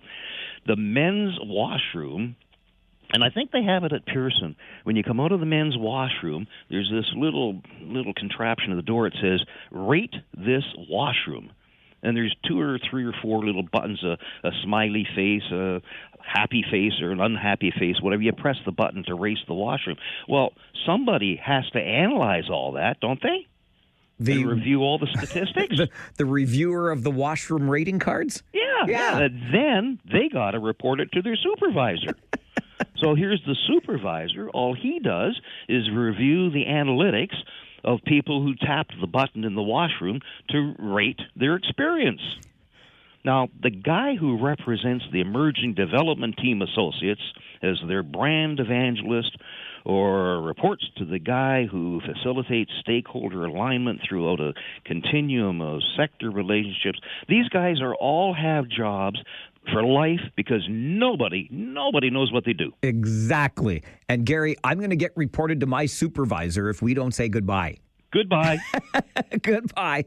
Gary Chalk is the author of Living Retired, a humor column that you can find online. livingretired.press. While you're there, sign up for it. It'll be delivered directly into your inbox on a weekly basis. And also, check out Gary for more of that if you'd like to have him speak at your event. livingretired.press is the way that you can get in touch with him. We really must hustle, get you an update from the 570 News Center. And then this being Thursday, we're going to have a little bit of fun with a Throwback Thursday, throwing it back several decades to a time when St. Jerome's and St. Mary's high schools still coexisted directly across a little street in Kitchener from one another.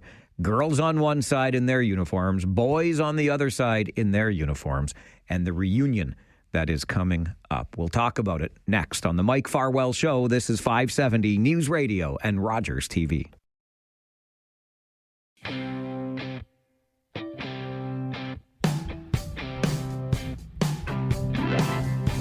So as I check the math on this next topic for this Thursday morning, I realize that, it checks out.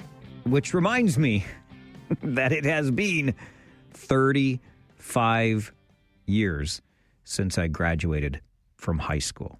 I've been out of high school for twice as long. I can't even get. You're like 18 when you graduate high school. Well, back then we were 19. Anyway, and twice that time I've been out of high school now, almost 35 years. I bring this up because the high school that I attended, St. Jerome's in Kitchener, was right across little old Yonge Street there from St. Mary's High School when it was in downtown Kitchener. I know St. Mary's continues to be a going concern and a great school out on Blockline Road in Kitchener, but the old St. Mary's that was beside the old St. Jerome's are preparing for a 35-year plus reunion. It's happening about a month from now, November the 15th, so just a month less a day at the museum in downtown Kitchener. And here to talk more about it, Jillian Crawford joins the show. Good morning, Jillian. Good morning, Mike. Thanks for having me. It's an absolute pleasure, but I don't know if you just got to feel as old as I felt when I reminisced that like 30. How did this happen to us, Jillian? How did this happen? I'm not quite sure. I think I was in a bit of denial until I heard you say it, but 35 years plus. So, yeah, you're right. So 35 years since I was in the last graduating class of all females from St. Mary's, and then 35 years since St. Jerome's amalgamated with the all-girls and closed its doors. So it's pretty significant. It certainly is. I was in that last graduating class out of the former St. Jerome's High School. It just, my goodness, I just think back on that. And, of course, thinking back on high school can bring mixed emotions and memories for some. Yeah. But for you, what do you think back on? Well, this is our third reunion, but I think what the common theme here is connections. And it's really about 35 years. You know, we've all gone our different ways. For me, I mean, I have good memories. I know that's not everybody's experience, but I think the core issue is engaging people through connecting and including everybody. And so that's the goal of this event. But when I think back at, high school, I think of being physically at the school and the sports, the drama, the music, the teachers, and the friendships. I think those are kind of the major themes that kind of hit for me. Absolutely. So many of those teachers still stand out to me to this day. I, in fact, make reference to them from time to time. I've stayed in touch with those that had such a great impact from back then, and drama for me was big too.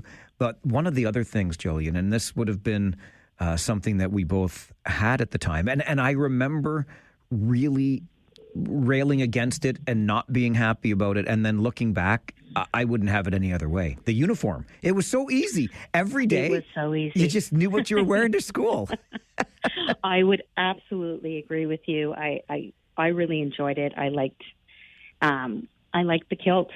I thought it looked smart, and I didn't have to think in the morning when I was always running late.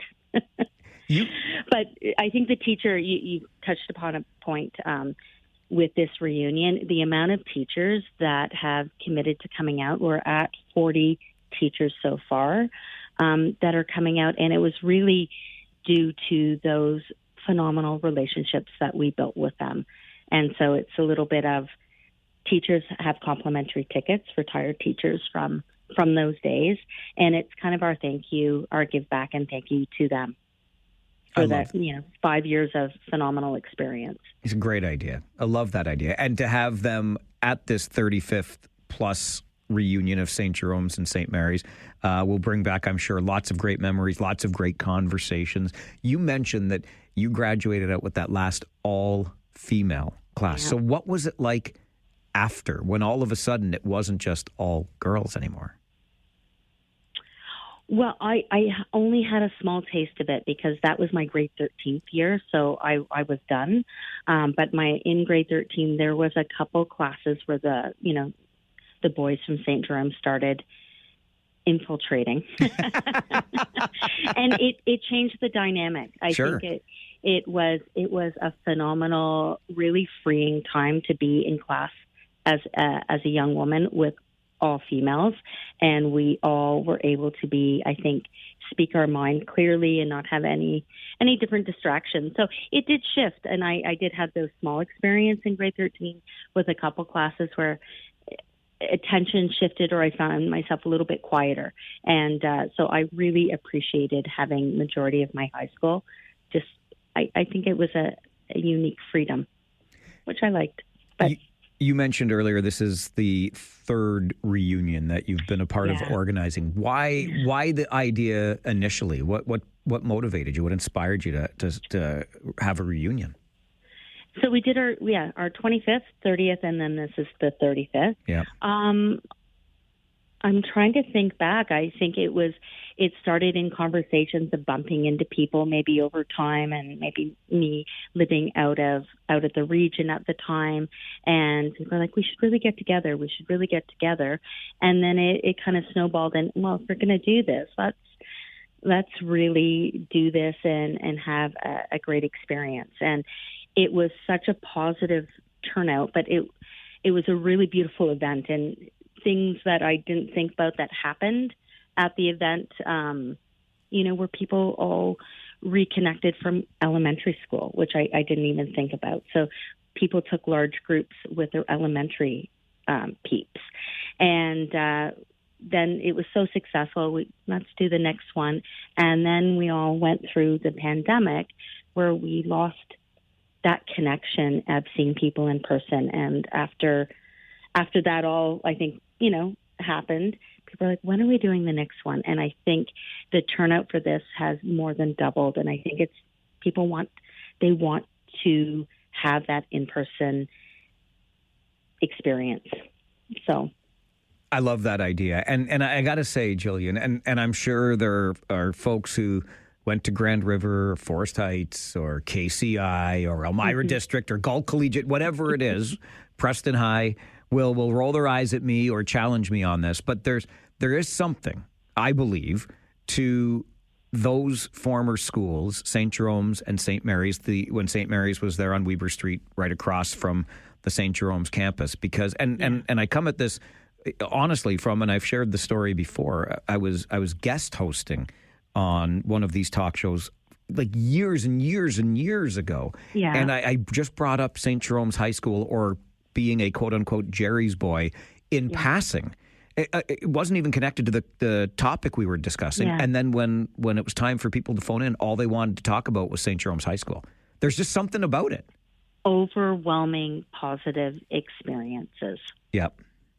Absolutely. Yeah. And maybe it was just more, it obviously was a different time, but there was, I think, some magical memories that surround those experiences. And I think my experience of being in the all-female school, I think very similarly, the men felt that as well, and their relationships with their teachers. So for anybody for whom this does resonate, and it's starting to stir some emotions and thinking back on those high school days, how can folks get involved in this 35-plus high school reunion for St. Jerome's and St. Mary's? Well, the event is November 15th at the museum. I mean, for the easiest way, if people show up and they can pay at the door. We have 1,800 members on a Facebook page that people can join St. Mary's and St. Jerome's HS High School, Kitchener, Ontario reunion, or they can purchase, which we've had, our ticket sales are through the roof on Eventbrite. With SMH, SJH 35th plus high school reunion. If they look that up, they can just buy a ticket right on Eventbrite. They can buy a ticket at the door, and they can join to see all the conversation and activity happening on the Facebook page. It's a lot of fun to look back, and I know there were some great connections and memories made back then that we can enjoy anew on November the 15th at this reunion. Jillian. Absolutely, Mike. Thank you. Thank you for making time for the show and for organizing this. Oh, my pleasure. Absolutely. Have a fantastic day, and hope to see everybody out. All right. You as well. Bye-bye. Okay. Thanks. Bye-bye. Jillian Crawford, one of the organizers of the SMH, St. Mary's High School, SJH, St. Jerome's High School, 35th plus high school reunion. You can Find the discussion group on Facebook, 1,800 members strong. Something tells me, just the odds are, one or two of you listening right now are already members of that or graduates of those high schools. The 35th reunion comes up on Saturday, the 15th of November at the museum in downtown Kitchener. Look it up on Eventbrite, find it on Facebook, or get your tickets at the door on the night of a month less a day from now, Saturday, November the 15th at the museum in downtown Kitchener. So this brings up the whole idea, and I'm going to be honest with you because it's the only way I know how to be. I've never been much of a reunion guy. That was then. This is now, if you'll forgive that turn of phrase. But I've never been a huge reunion guy. However, I will go back to what I said a moment ago and the anecdote that I've shared with you in the past. This goes way back to my early days at this radio station. So sometime between 2007, 2010, I don't know, but many years ago. And I was filling in. For Gary Doyle on that particular day. And I can't remember for the life of me the topic, but I still remember being in the studio where it was located in downtown Kitchener at the time, and I can still see the whole thing. And I happened to make some reference to being a St. Jerome's High School graduate. And then suddenly it didn't matter. The topic that I had been trying to engage you in by way of conversation, all you wanted to talk about was St. Jerome's High School. So now's your chance, a little bit of a Throwback Thursday segment here on a Thursday morning. The old St. Mary's, the old St. Jerome's, or how about our KCI Raiders, our Forest Heights Trojans, our Grand River Renegades, our Eastwood Rebels? I know some of those nicknames have changed. Our Galt Ghosts, our Preston Panthers. I know I'm forgetting a bunch, but high school memories, are they fond for you? Have you ever gone to a reunion before? What was that experience like? Good, bad, otherwise? Would love to take a little trip down memory lane with you this morning. A little bit of a throwback Thursday to our high school days. Were they good days? Were they the best days of your life? Were they not so good days? And have you been to a reunion before? And what was it like? Maybe, I was going to say maybe you could motivate me to go. I seriously doubt it. I'm a stubborn guy. Reunions haven't necessarily been my thing, but would love to hear your stories. On the Mike Farwell Show, this is 570 News Radio and Rogers TV.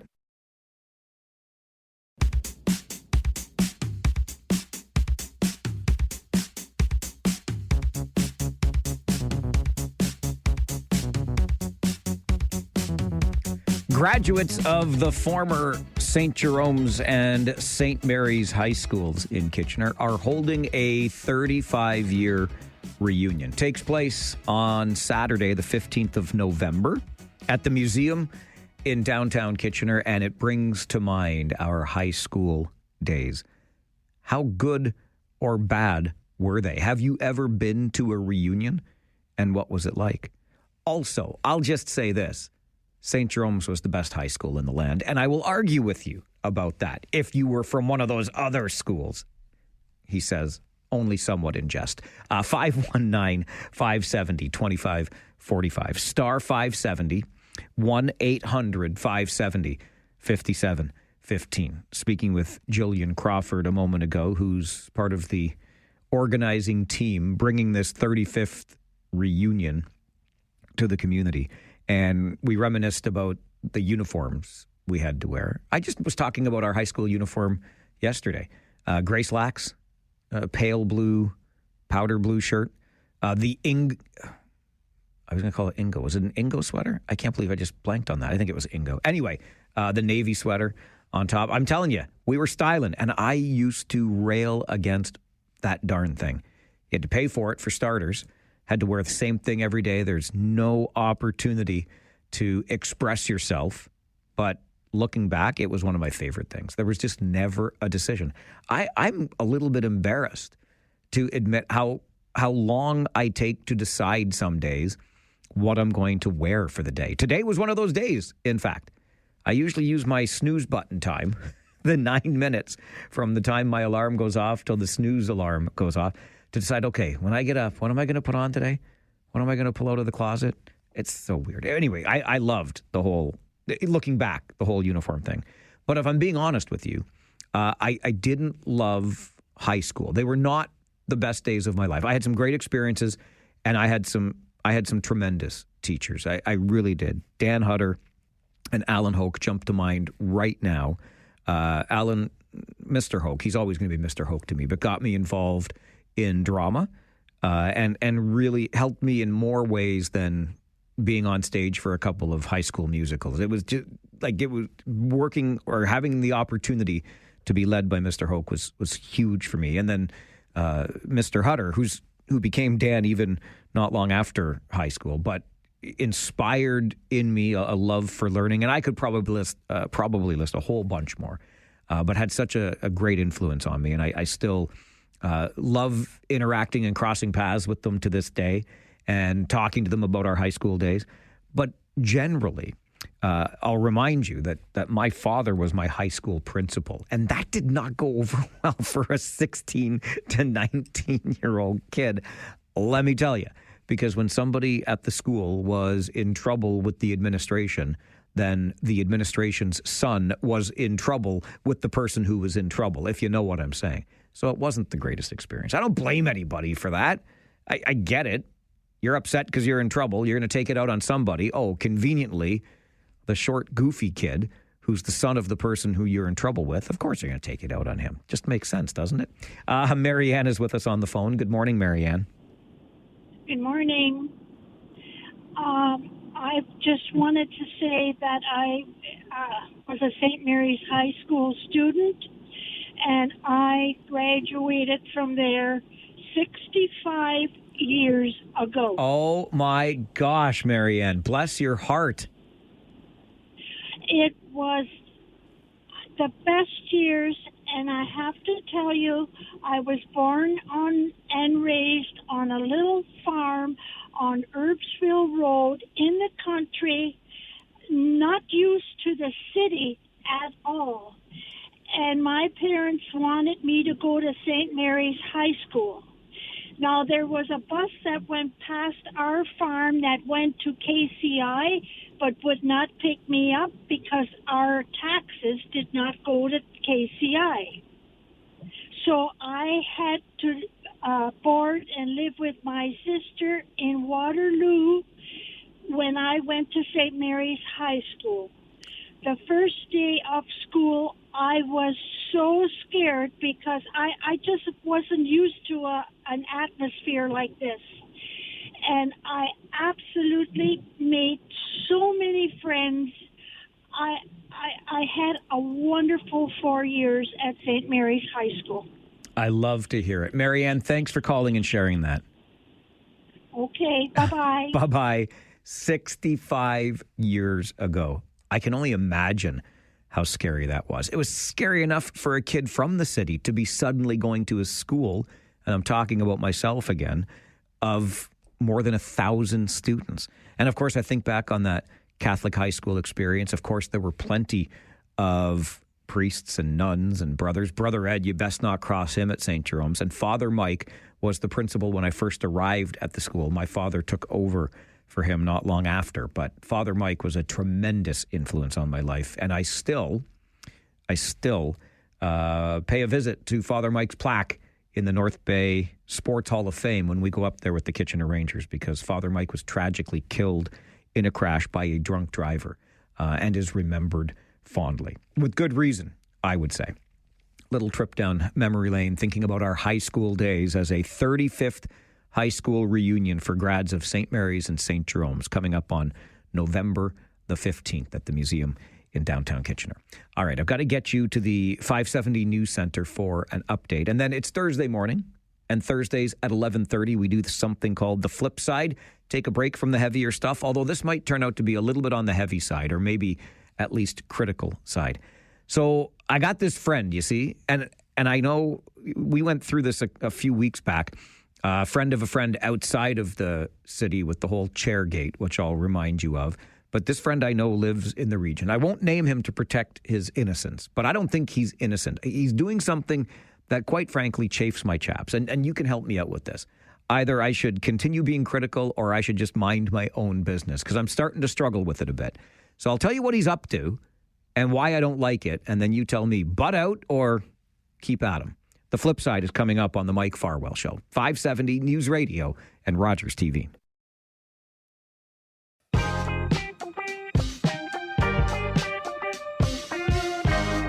You might remember several weeks ago, we discussed what I'll refer to as Chairgate here on the Flipside. So we were at a friend's place on a Saturday night, and a chair gets broken when my friend was sitting in that chair, and then the people that were hosting us for the evening asked for $250 to replace said chair, which was so important to the family. Anyway, we have, and a lot of you after that were questioning my willingness to share on the air. And listen, first of all, I kept names out. And yes, I'm sure the people involved knew who was being talked about. But my friend was the one that I felt was wronged in this, being asked to pay for the chair.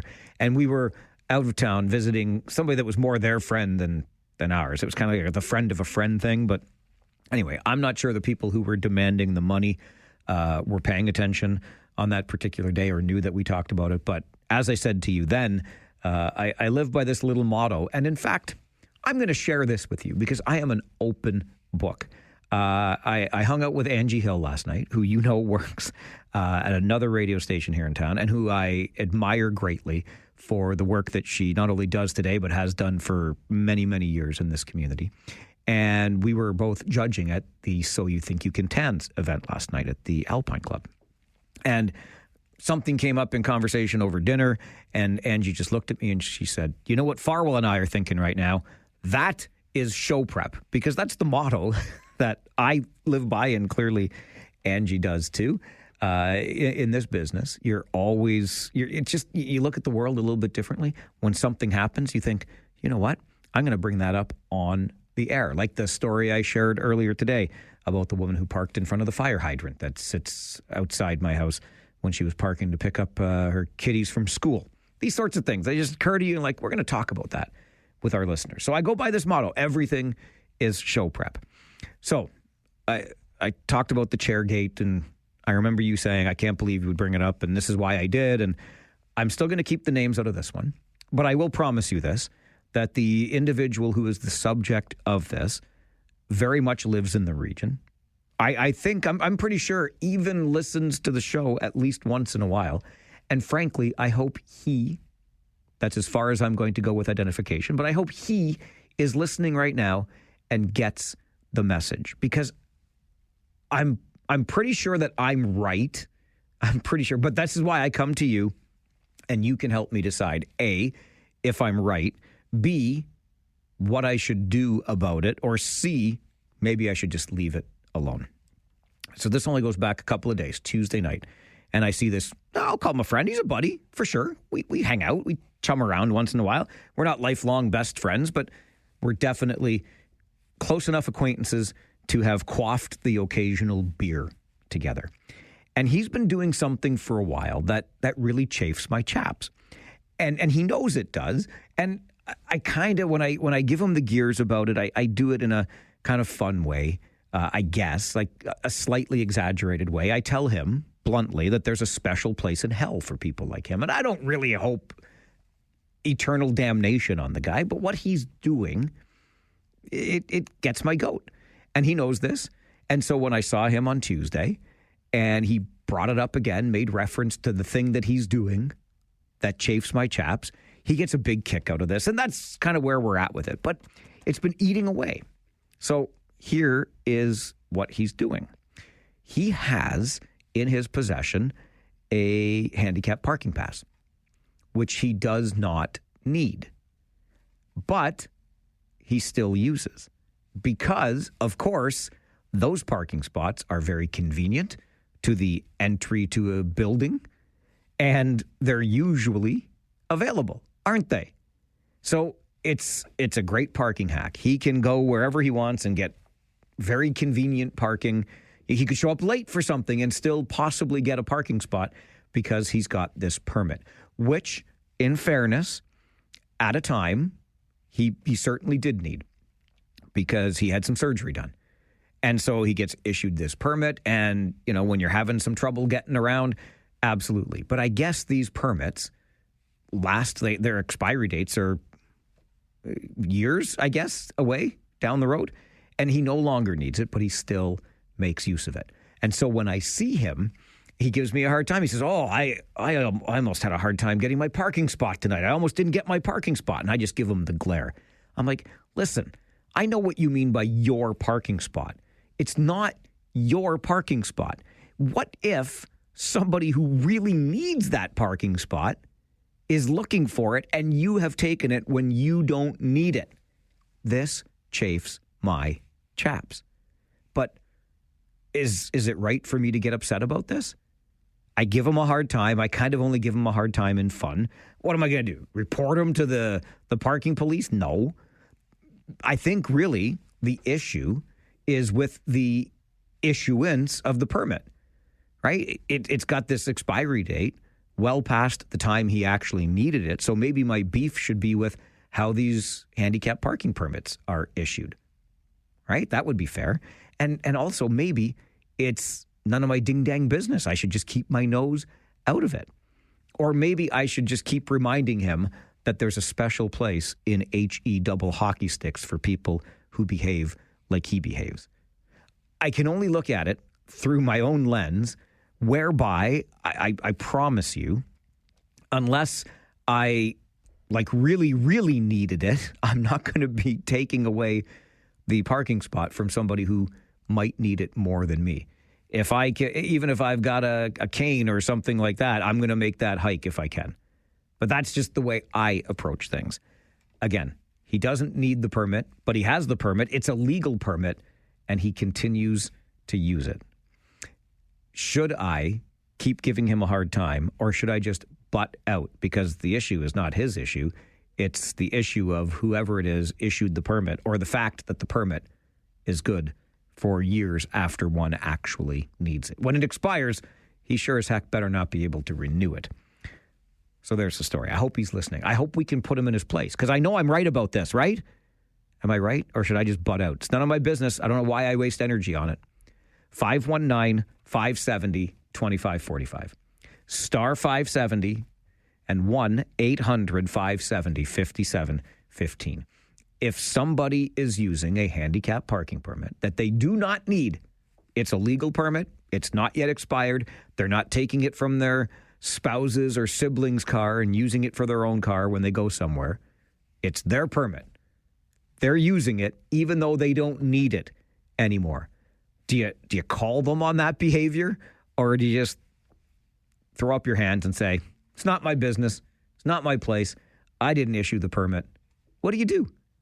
This is a guy that I've had the occasional beer with. Do I give him a hard time? Do I never have beer with him again? You let me know what you think. 519-570-2545. Star 570 and 1-800-570-5715. Mary, good morning. Oh, my gosh, I'm first. You are number one. Number uno. And what you're talking about gets my goat a bit because, I do, for my husband, I have a handicapped parking. My previous husband, I had that too.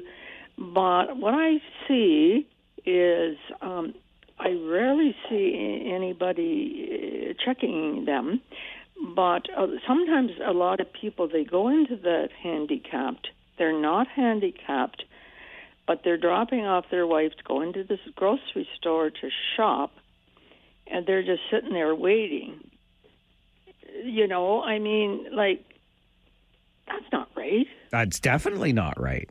And they should go right straight to jackwagon jail forever. I love it, Mary. We have plenty of room in jackwagon jail, just so you know. We lock them up.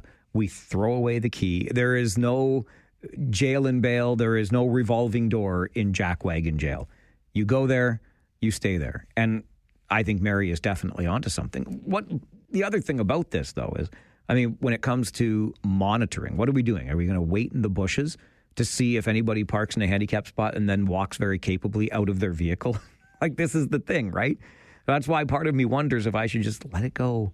Let it go, Farwell. Let it go. Christine, what do you think? I think he should go to jackwagon jail. I should, or he should? He should. Right? I'm a handicapped person, and half the time I can't find a Like when I'm with my ex-husband, I can't find a parking spot because there is no parking, and you don't know if they're actually handicapped. See? So this person who has a permit and doesn't need it should go to jackwagon jail. All right, Christine. That's 2 in a row who think my buddy should go directly to jackwagon jail. Christine is the person that I think I'm trying to advocate for when I give this guy a hard time. I'm like, what about somebody who actually needs that spot and you're taking it up when you don't need that spot? Grant, good morning. Well, I'm going to be outside wherever he is, and I'll approach him. Really? You're going to confront him? Yeah, just I tore my ACL a number of years ago, and so my knee bothered me, and I have one of those passes. One of these days, they could easily say, you know what, people are taking advantage of this. We're not going to allow this anymore. And it's not fair to people like me or other people. Like,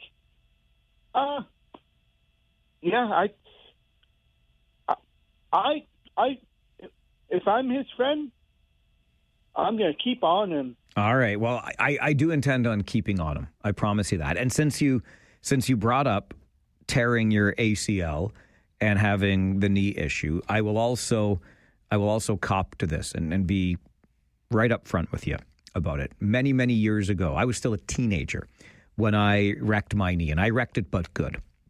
And it was in really rotten shape.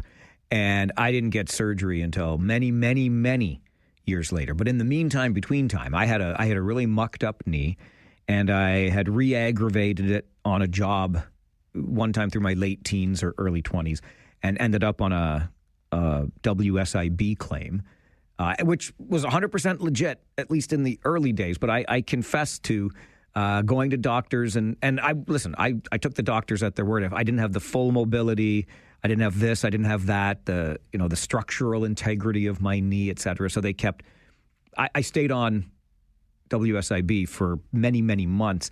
If I'm being honest, I look back on that, I feel a little guilty because I could get around. It was a little bit uncomfortable, but I could get around.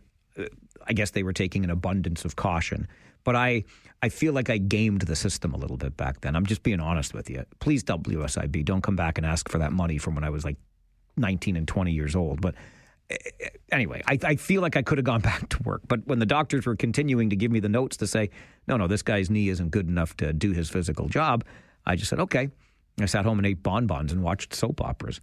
I feel some guilt about that. So that's part of the reason I'm so upset with this guy. I know I could have done it. I know he can too. He doesn't need this pass. Keeps using it. It's driving me nuts. What do I do? This is the flip side. Take more of your calls after this on the Mike Farwell Show, 570 News Radio and Rogers TV. So a friend of mine who I hope is listening, because I've been giving him a hard time about this for a while, and he was joking with me the other day when I saw him. Oh, I almost couldn't get my parking spot today, His parking spot being one of the spots reserved for folks with disabilities. He has a legal handicapped parking permit, but he doesn't need it anymore. He's long past the time that he needed it, but he still uses it because, of course, it's convenient. I keep telling him there's a special place in HE double hockey sticks for people like him. But after going through this ordeal again earlier this week, I just thought to myself, maybe I should just butt out. Maybe it's not up to me to be the handicap parking police, but I don't know. That's why I bring it to you. You can help me determine what the best course of action is here.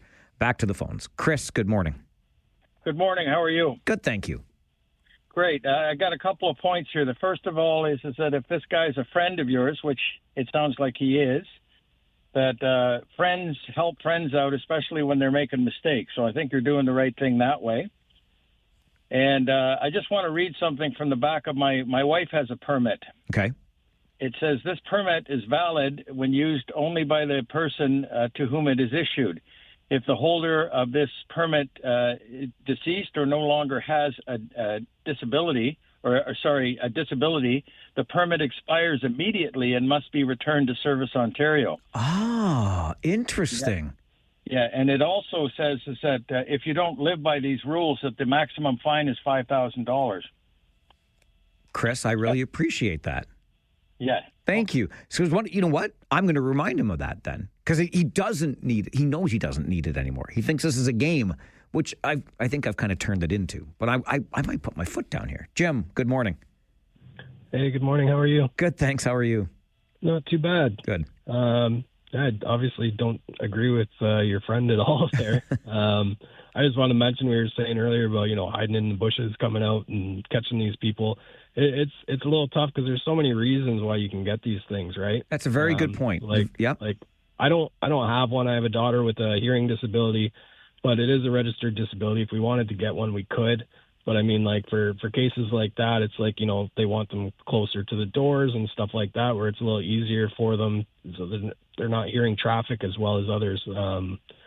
There's other cases like, autism and stuff like that, where you could be on very low end of the spectrum and be a perfectly functioning human and everything like that. But, you can still get one. And there's obviously reasons why you can get it and maybe don't need it.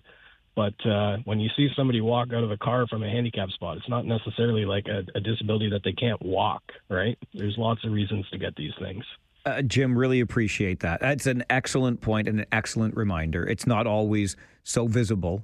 And absolutely, that's why the whole hiding in the bushes and pouncing, right? You don't know. But in this case, I promise you, I do know that this knucklehead does not need the pass that he has. He was issued it for a physical disability, which no longer applies following a surgery. But great reminder, Jim. Thanks for that. Gary, good morning. Good morning, Mike. How are you? Good, thanks. Good. My daughter is handicapped. She got arthritis. So I always watch out for people using stickers that they shouldn't have. Sure. So I'm coming into when theirs was on King Street in Preston. And I'm coming into theirs. I look on the left. There's all handicapped. What do I see in there? A cop car. So I waited till the cop came out. And I asked, it was a female, I said, were you in there in emergency? She said, oh, no, I just went to get some perfume and all that. Oh. So I pointed at the guy and said, what is that? I was really upset. I can imagine that you would be, and I understand why. We had this similar conversation yesterday around being in that vehicle and in that uniform. Everybody knows what you do, so you best be above reproach, as we would say. Andre, good morning. Good morning, Mike. I think Chris should be on your list of new friends. That was very informative, yes. Right? But anyway, so that was perfect. What I want to add is I do have a permit, and I do have to renew it every 5 years, even if it's for life. The person is right, Chris. But the thing is that what I wanted to say is I think we went to Food Basic on Fisher Hellman, and the parking handicap is far, so it was full. And the one beside us was a handicap for vans only. But we parked there, and then my wife, she's like, whoa, it's for van only. I said, well, what are you doing, right? She goes, no, it's for van. It's for the chairs to come in and out. They need wider space. Oh, yeah. We pulled out, yeah. And I didn't know it after all these years. So we pulled out of there, and we found another parking spot. But, that van parking, maybe it wasn't even used for all day, but it just needs that one, right? So be kind and have some respect. Andre, well said. And it really does what it comes down to, right? Where it's an issue of moral conscience, I suppose. Doug, good morning. Good morning, Mike. How are we doing? Good, thanks. I also have a handicapped spot. I've had spinal reconstructive surgery and all that, and they want to do more operations on my back. But, I may walk into a store fine, but after pushing a buggy around, I'm really need that spot. So it's not really going in. Sometimes it's coming out that you'll see the issues. Yeah, and you know what? You echo what Jim said earlier, and I agree. I think it's a really important reminder. We are not the handicap parking police. In this case, though, I just will insist to you again. I know he knows, my buddy, that he doesn't need the spot. He doesn't need it. That's why we have this ongoing back and forth. And earlier this week, when it happened again, I just got frustrated. I thought, I'm going to bring it to you and help me work through this. I think I'm I'm going to remind him what Chris said. It's $5,000, buddy. You're supposed to give it back when you no longer need it. See what he says to that. Appreciate the help. An update from the 570 News Center, and then open phone lines for the Talkback Hour. How about some tougher bail conditions coming to Canada? We'll get into that. Go transit service to Kitchener and anything else you want to talk about on Talkback.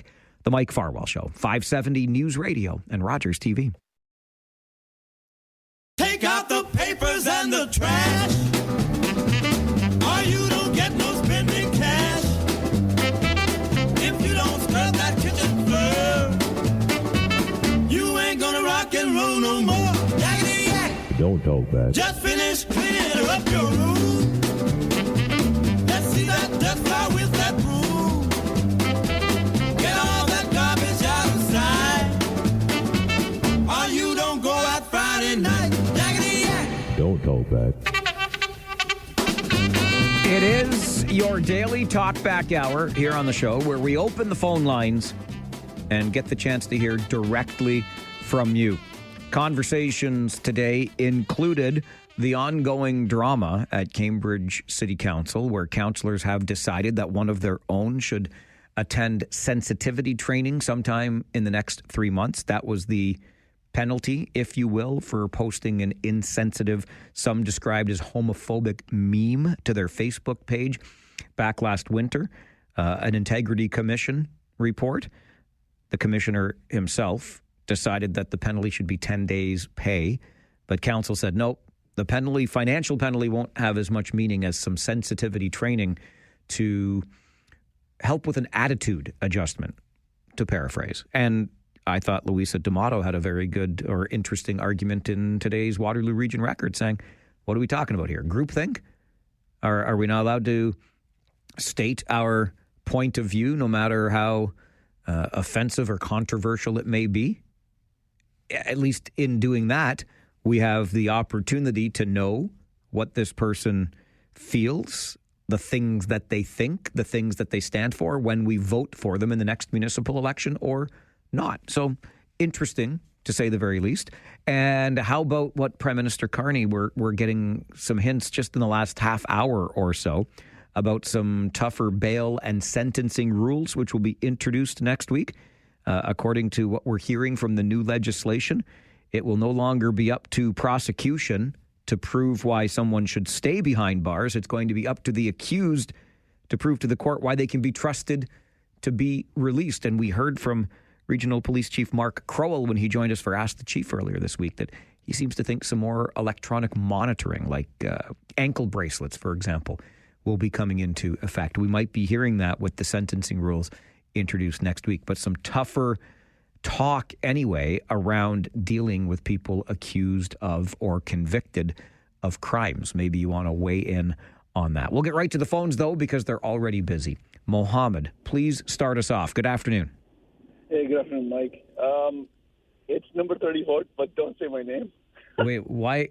What? You'll know why. Because I have a story that I want to tell you about one of my friends who has the same exact thing as your friend that keeps on using the little sticker. Okay.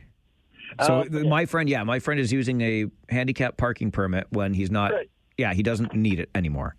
Exactly. Okay. Well, I know this instructor. He was my instructor, and when he was my instructor, he had this bandage on his arm, on his hand. And he always you used it and he's like, oh, I was like, what happened? He's like, oh, I got into an accident, and it hurts a lot. Wait, what? I missed that totally. I'm sorry. He just said that, it hurts a lot, so because I got hurt in an accident at a workplace. So I was like, okay, no worries.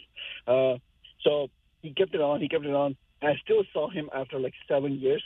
Still have it on, and he moves his arm fully, perfectly. So wait, you didn't. This is not like a little Band-Aid. This is like some kind of wrapper. Like full cast. Full cast. Okay, for 7 years. Yep, and he's still getting WSIB.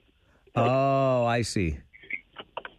I gotcha. Okay, so I understand, my friend, why you didn't want to use your real name, because you think he's going to know that it was you telling the story about him. I gotcha. Listen, I get it. Do you remember that episode of the Brady Bunch where Mike Brady caught the guy that was faking his his whiplash. He had the neck brace on. Anyway, I don't know why that always occurs to me, but gaming the system, it's a problem for sure. Let's be better people. Mark, good afternoon. You're on Talkback. Yes, good afternoon. Most restaurants, fast food and bars and that have areas where are a table that's marked for handicapped. And I don't know how you'd enforce it now, but if I go back, and you may not remember this, but there was days when bars used to have a smoking area and a non-smoking area. Dude, I've worked in radio stations that have smoking and non-smoking areas. Okay, so what we used to do, I was a non-smoker all my life, but 2 or 3 of my friends were smokers. But if we went to a place, they would accommodate me and sit where there was, non-smokers. And if they had a cigarette, they'd go outside and they'd have it. So anytime somebody would come behind us and sit at our tables because they were available to, like one section of the restaurant, what I would do is when the waitress came over, I would just say really loudly, "There's somebody smoking behind me." And they would be so embarrassed. And then the waitress, of course, would tell them to leave. And that's what I do with your friend. If you're sitting at a table or you go inside there in a restaurant or a bar and you're sitting down at a regular table, I'd ask the waitress and say, "Hey, my friend's handicapped. Could you get me a table that's handicapped?" To embarrass them. Yeah. Yeah, okay. You know what, Mark? Not a bad idea. You just got me thinking. First of all, there's somebody smoking behind me. I was out, my buddy and I took a road trip to watch baseball. We used to do a lot of that when we were younger men. And we were in Cincinnati watching the Reds play. And we went to a restaurant, and I don't think it was in Ohio. I think we had, because it's so close to the Kentucky border.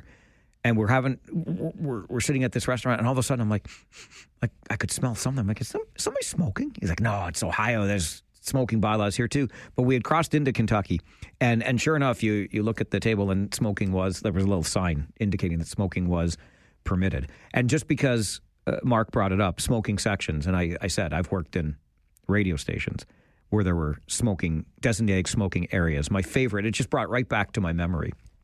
I worked at Q107 back in the day. Okay, I worked at the AM side, but it sounds cooler when you say you worked at the mighty Q, right?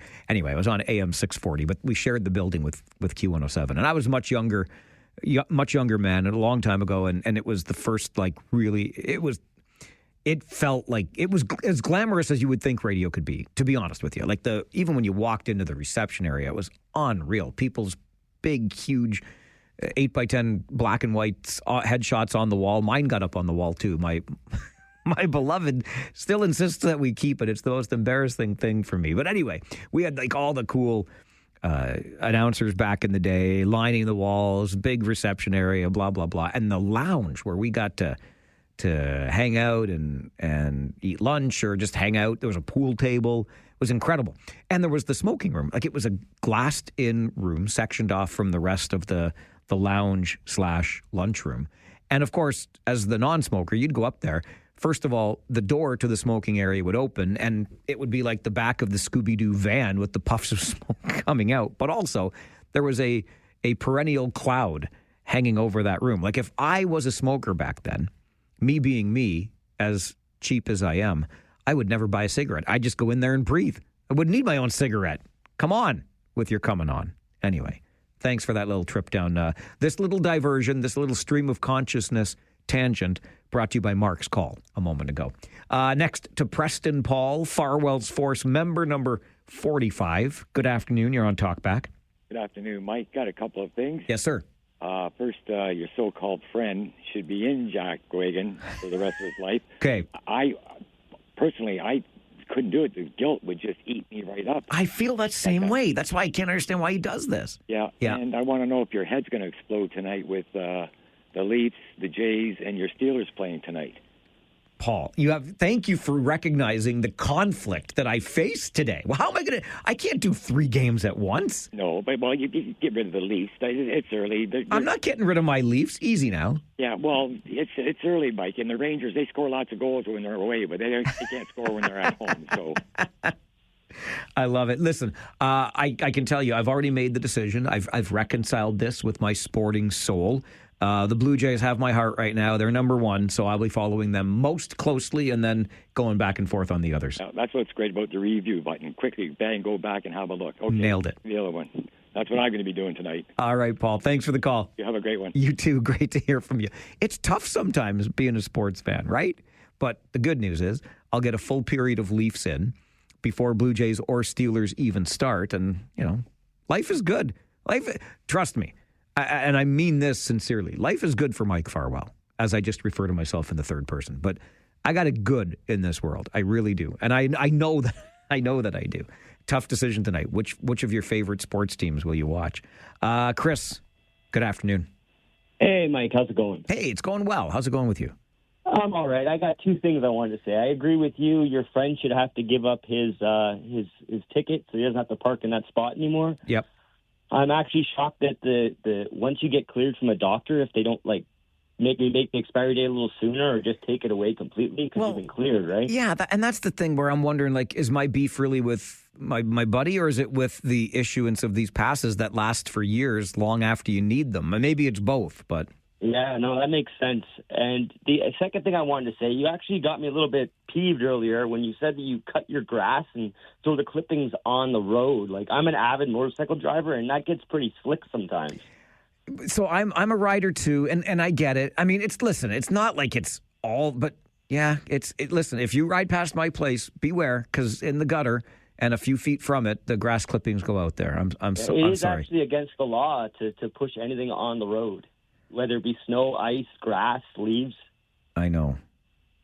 No, I know. I don't want to get you in trouble. No. Listen, we're talking about the rules and regulations, right? Chris, you are right. I've always said from day one on this show, I will call people on their crap, and I want to be called on mine. You're not wrong. I was just being honest. That's how I do it. And thank you for pointing out the error of my ways.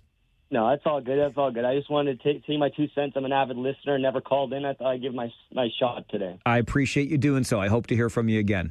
Awesome. Thanks, Mike. Thanks, Chris. Take care. Enjoy the rest of your day. He's not wrong. I know that I'm not supposed to, but I'm like, it's just a few grass clippings, right? Riders beware. You're coming past Farwell's place. Might be a little slick in the gutter area there. Talkback Hour. It's where you call in and tell me what's on your mind. We continue on the Mike Farwell Show, 570 News Radio and Rogers TV.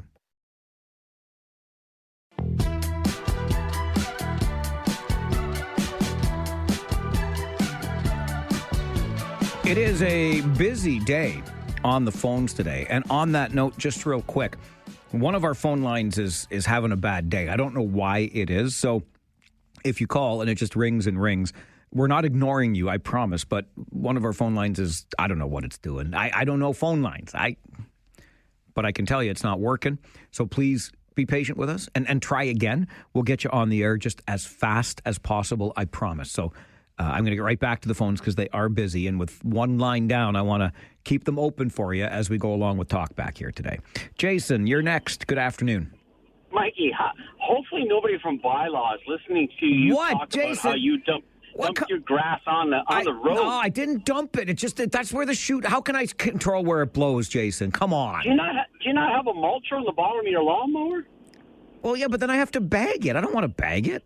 Oh, you don't have to bag it. Well, then, anyways. Okay. They're just tiny little pieces of grass, Jason.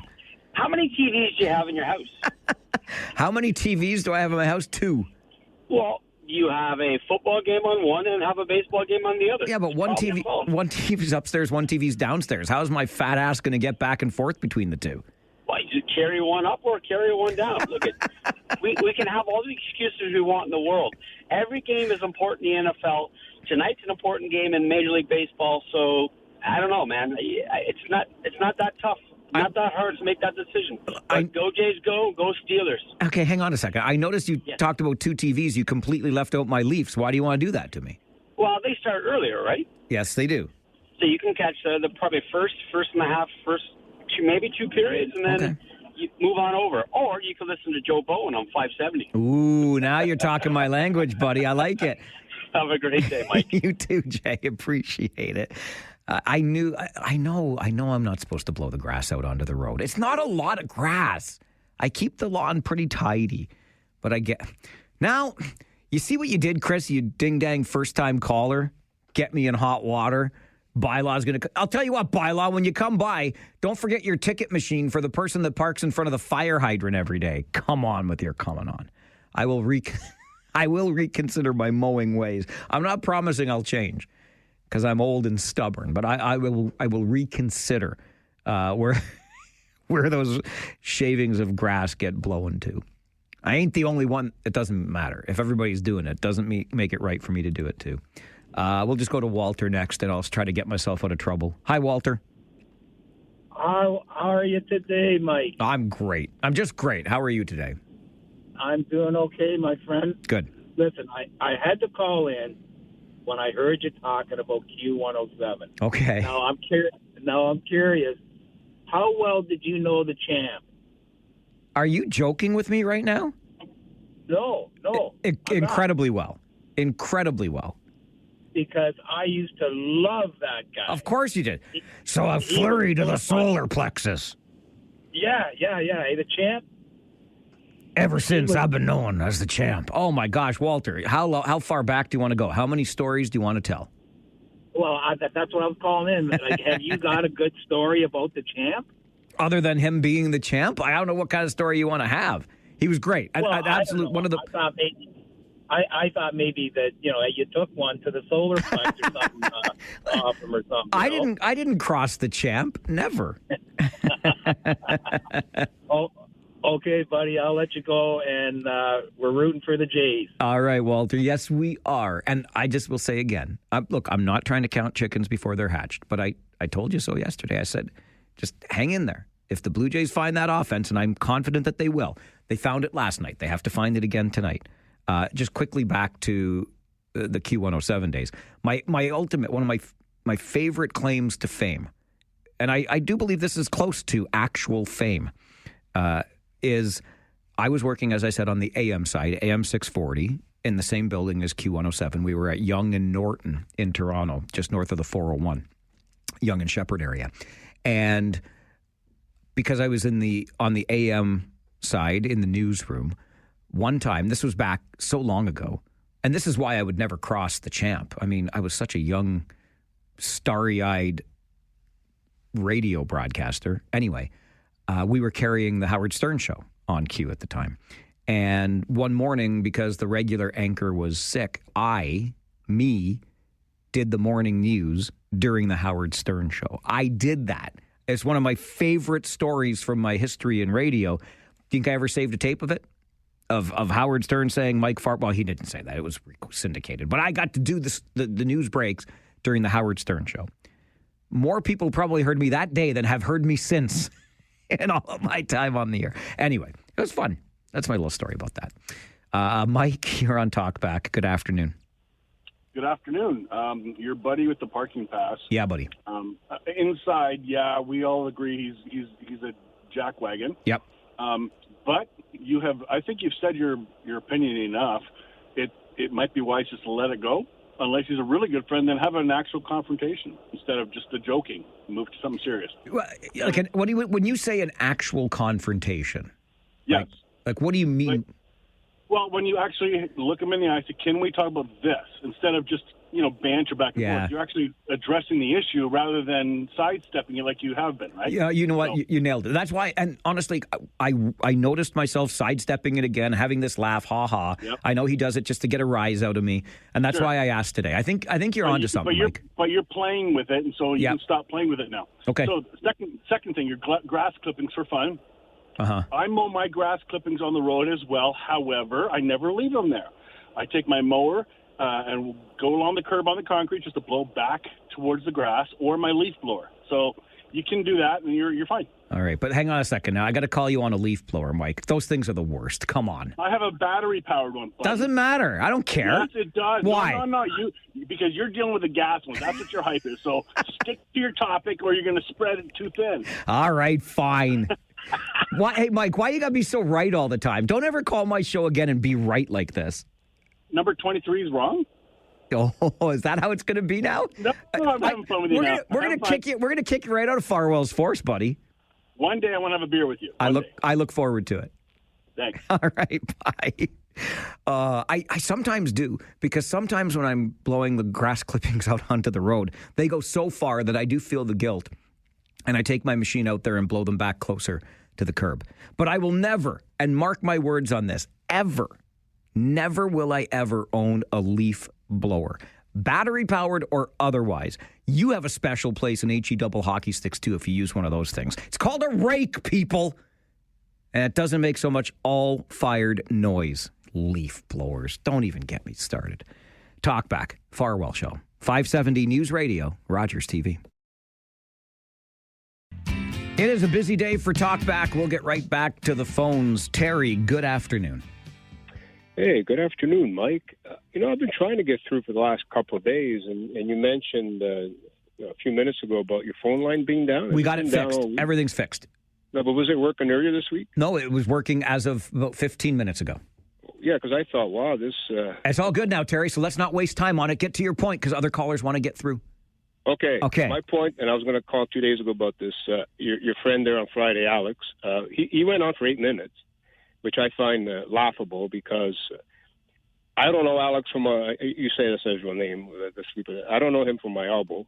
But what I find interesting is he went off on Larry. Poor Larry couldn't defend himself. Well, he did defend himself, but he was put in an awkward position. But the thing I find funny is if you don't like to listen to someone and you call him a moron and you think he's not worthy of being on the radio, then why are you listening? Well, I like that. Turn the dial, man. But Turn the dial. How about this, Terry? How about this? His complaint was about not having freedom of speech, and you just said he got 8 minutes on a public airwave.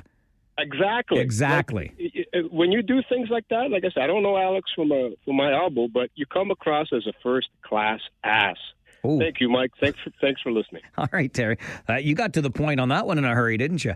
Kyle, good afternoon. How about them Blue Jays, eh? I'm pretty happy today. Let's talk again tomorrow. Okay, so here's the thing. Did you say that something about there's a two-way all-day GO transit? They're going to announce something or not yet? No, okay, stop it. Our chances of making the World Series are a lot better than us getting that anyway. Oh, my gosh. Oh, thanks, Mike. Have a great day. All right, Kyle. There was an announcement today that will expand weekend service of GO trains from Kitchener to the Greater Toronto area, which is great. I mean, sure, but all-day two-way GO. And, of course, the province is promoting this as a next step towards... Yeah, okay, and I can whatever. I don't believe it. I'm not holding my breath. That's all. Conservative Charlie, good afternoon. Hey, Mike, I might be sticking my neck out here, and I'm going out on a limb on this one, but I agree 100% with you on leaf blowers. Totally a big pile of noise. And it's all over it's on the radio too. Let me tell you what. Wait, what's big pile of noise on the radio? Well, especially the leaf blowers, the maple leaf blowers. Oh, Charlie, come on. Mike, Charlie, why you want to hurt me now today? No, well, like AM on the AM and the AM, and Joe's blowing holy mackin' all the time.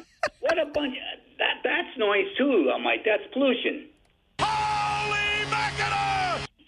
Yeah, you're welcome, Charlie. Get off my phone line.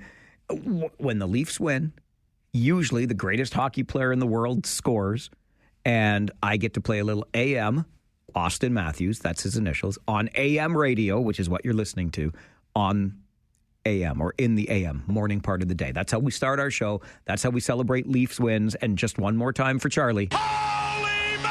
That's right. Okay, I'm going to go to line one over here. I do not know what this name is. I'm not even going to try to say what's on my screen. Hi, who's this? Hello, is this Mike? It is. Hey, Mike. Okay, so you couldn't say my name. My name is Jovica. Jovica. Okay, well, that's kind of what it's spelled as, but I'm not familiar with the name, so welcome to the show. Most people just call me Yahtzee, so we can stick with that. Yahtzee, I love that game. Okay. Yeah. So Mike, about maybe a month and a half or 2 months ago, I think you were away, and I spoke with Brock a couple times there. Okay. And we talked about this charity run that I was doing on November 8th. So I'm going to be running around the perimeter of Kitchener, Ontario. Wait a minute. So, you're like the whole perimeter? What are you doing? Yahtzee, are you feeling okay? I'm doing 51 kilometers to raise money for the less fortunate in our community. And most of the money, I think, is going to go straight to Ray of Hope. Oh, I love the work they do. Okay. Yeah, and so now we're a couple weeks away here. So I'm just about 3 weeks away now. So yeah, I'm just trying to spread as much word out there as possible. But yeah, no, Brock was seemed very interested before as well. We had some long conversations, and we've been staying in contact throughout these few months. So he's been helping out a little bit here and there.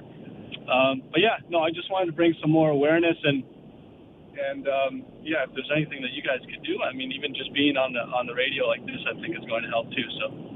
Well, listen, Yavitz, I'd love to talk about this even more. So if you could please send me an email, and then we'll schedule a time to talk a little bit more about this and your training and why and when and all of that stuff, and share it as many times as we can between now and November the 8th. Sure. Okay. And I guess just for reference quickly while I'm on here, it is through GoFundMe, and it's Yahtzee Runs for Hope for anybody who's interested at all. Okay, Yahtzee Runs for Hope, and Yahtzee, my email is really easy. It's mike@570news.com. Perfect. I will email you very soon. Beautiful. I look forward to it, and we'll have another conversation. Sounds good, Mike. Thank you. Thank you very much. He's going to run around Kitchener. I've been running around Kitchener all my life. I haven't gone 51 kilometers. I'll tell you that for free. Grant, you're on Talkback. That's hilarious. It is hilarious, isn't it? Just listening to this show, it's just a great big bunch of hilarity every day. You had I had a what? Last week or this week about this Kirk shooting. This lady was in a board meeting or something. Maybe she was... Grant, I don't know. I'm sorry, but you're going to have to help me a lot more. First of all, I wasn't here last week. Second of all, the Charlie Kirk assassination happened about a month ago. Well, I think it was about 2 weeks ago where you had... Grant. Grant. I'm sorry. I don't remember did I have a lady on the show to talk about the Charlie Kirk shooting? I know we've talked about it on the show, but my mind can be fuzzy. Those are not the most darkened dots for me to start connecting. Like you really got to mark them in the paper there so I can connect the dots. I cannot connect that dot, and we are out of time for today, nonetheless. But guess what? The beautiful thing about this job and this life is, God willing, we get to do it all again tomorrow. So I will come back tomorrow morning at 9. I encourage you to do the same. It's our All Request Friday, One Hit Wonders edition. Let us know your one hit wonder you want to hear, and we'll get back together and do this again. My name is Mike Farwell. You are a force for good. Bye for now.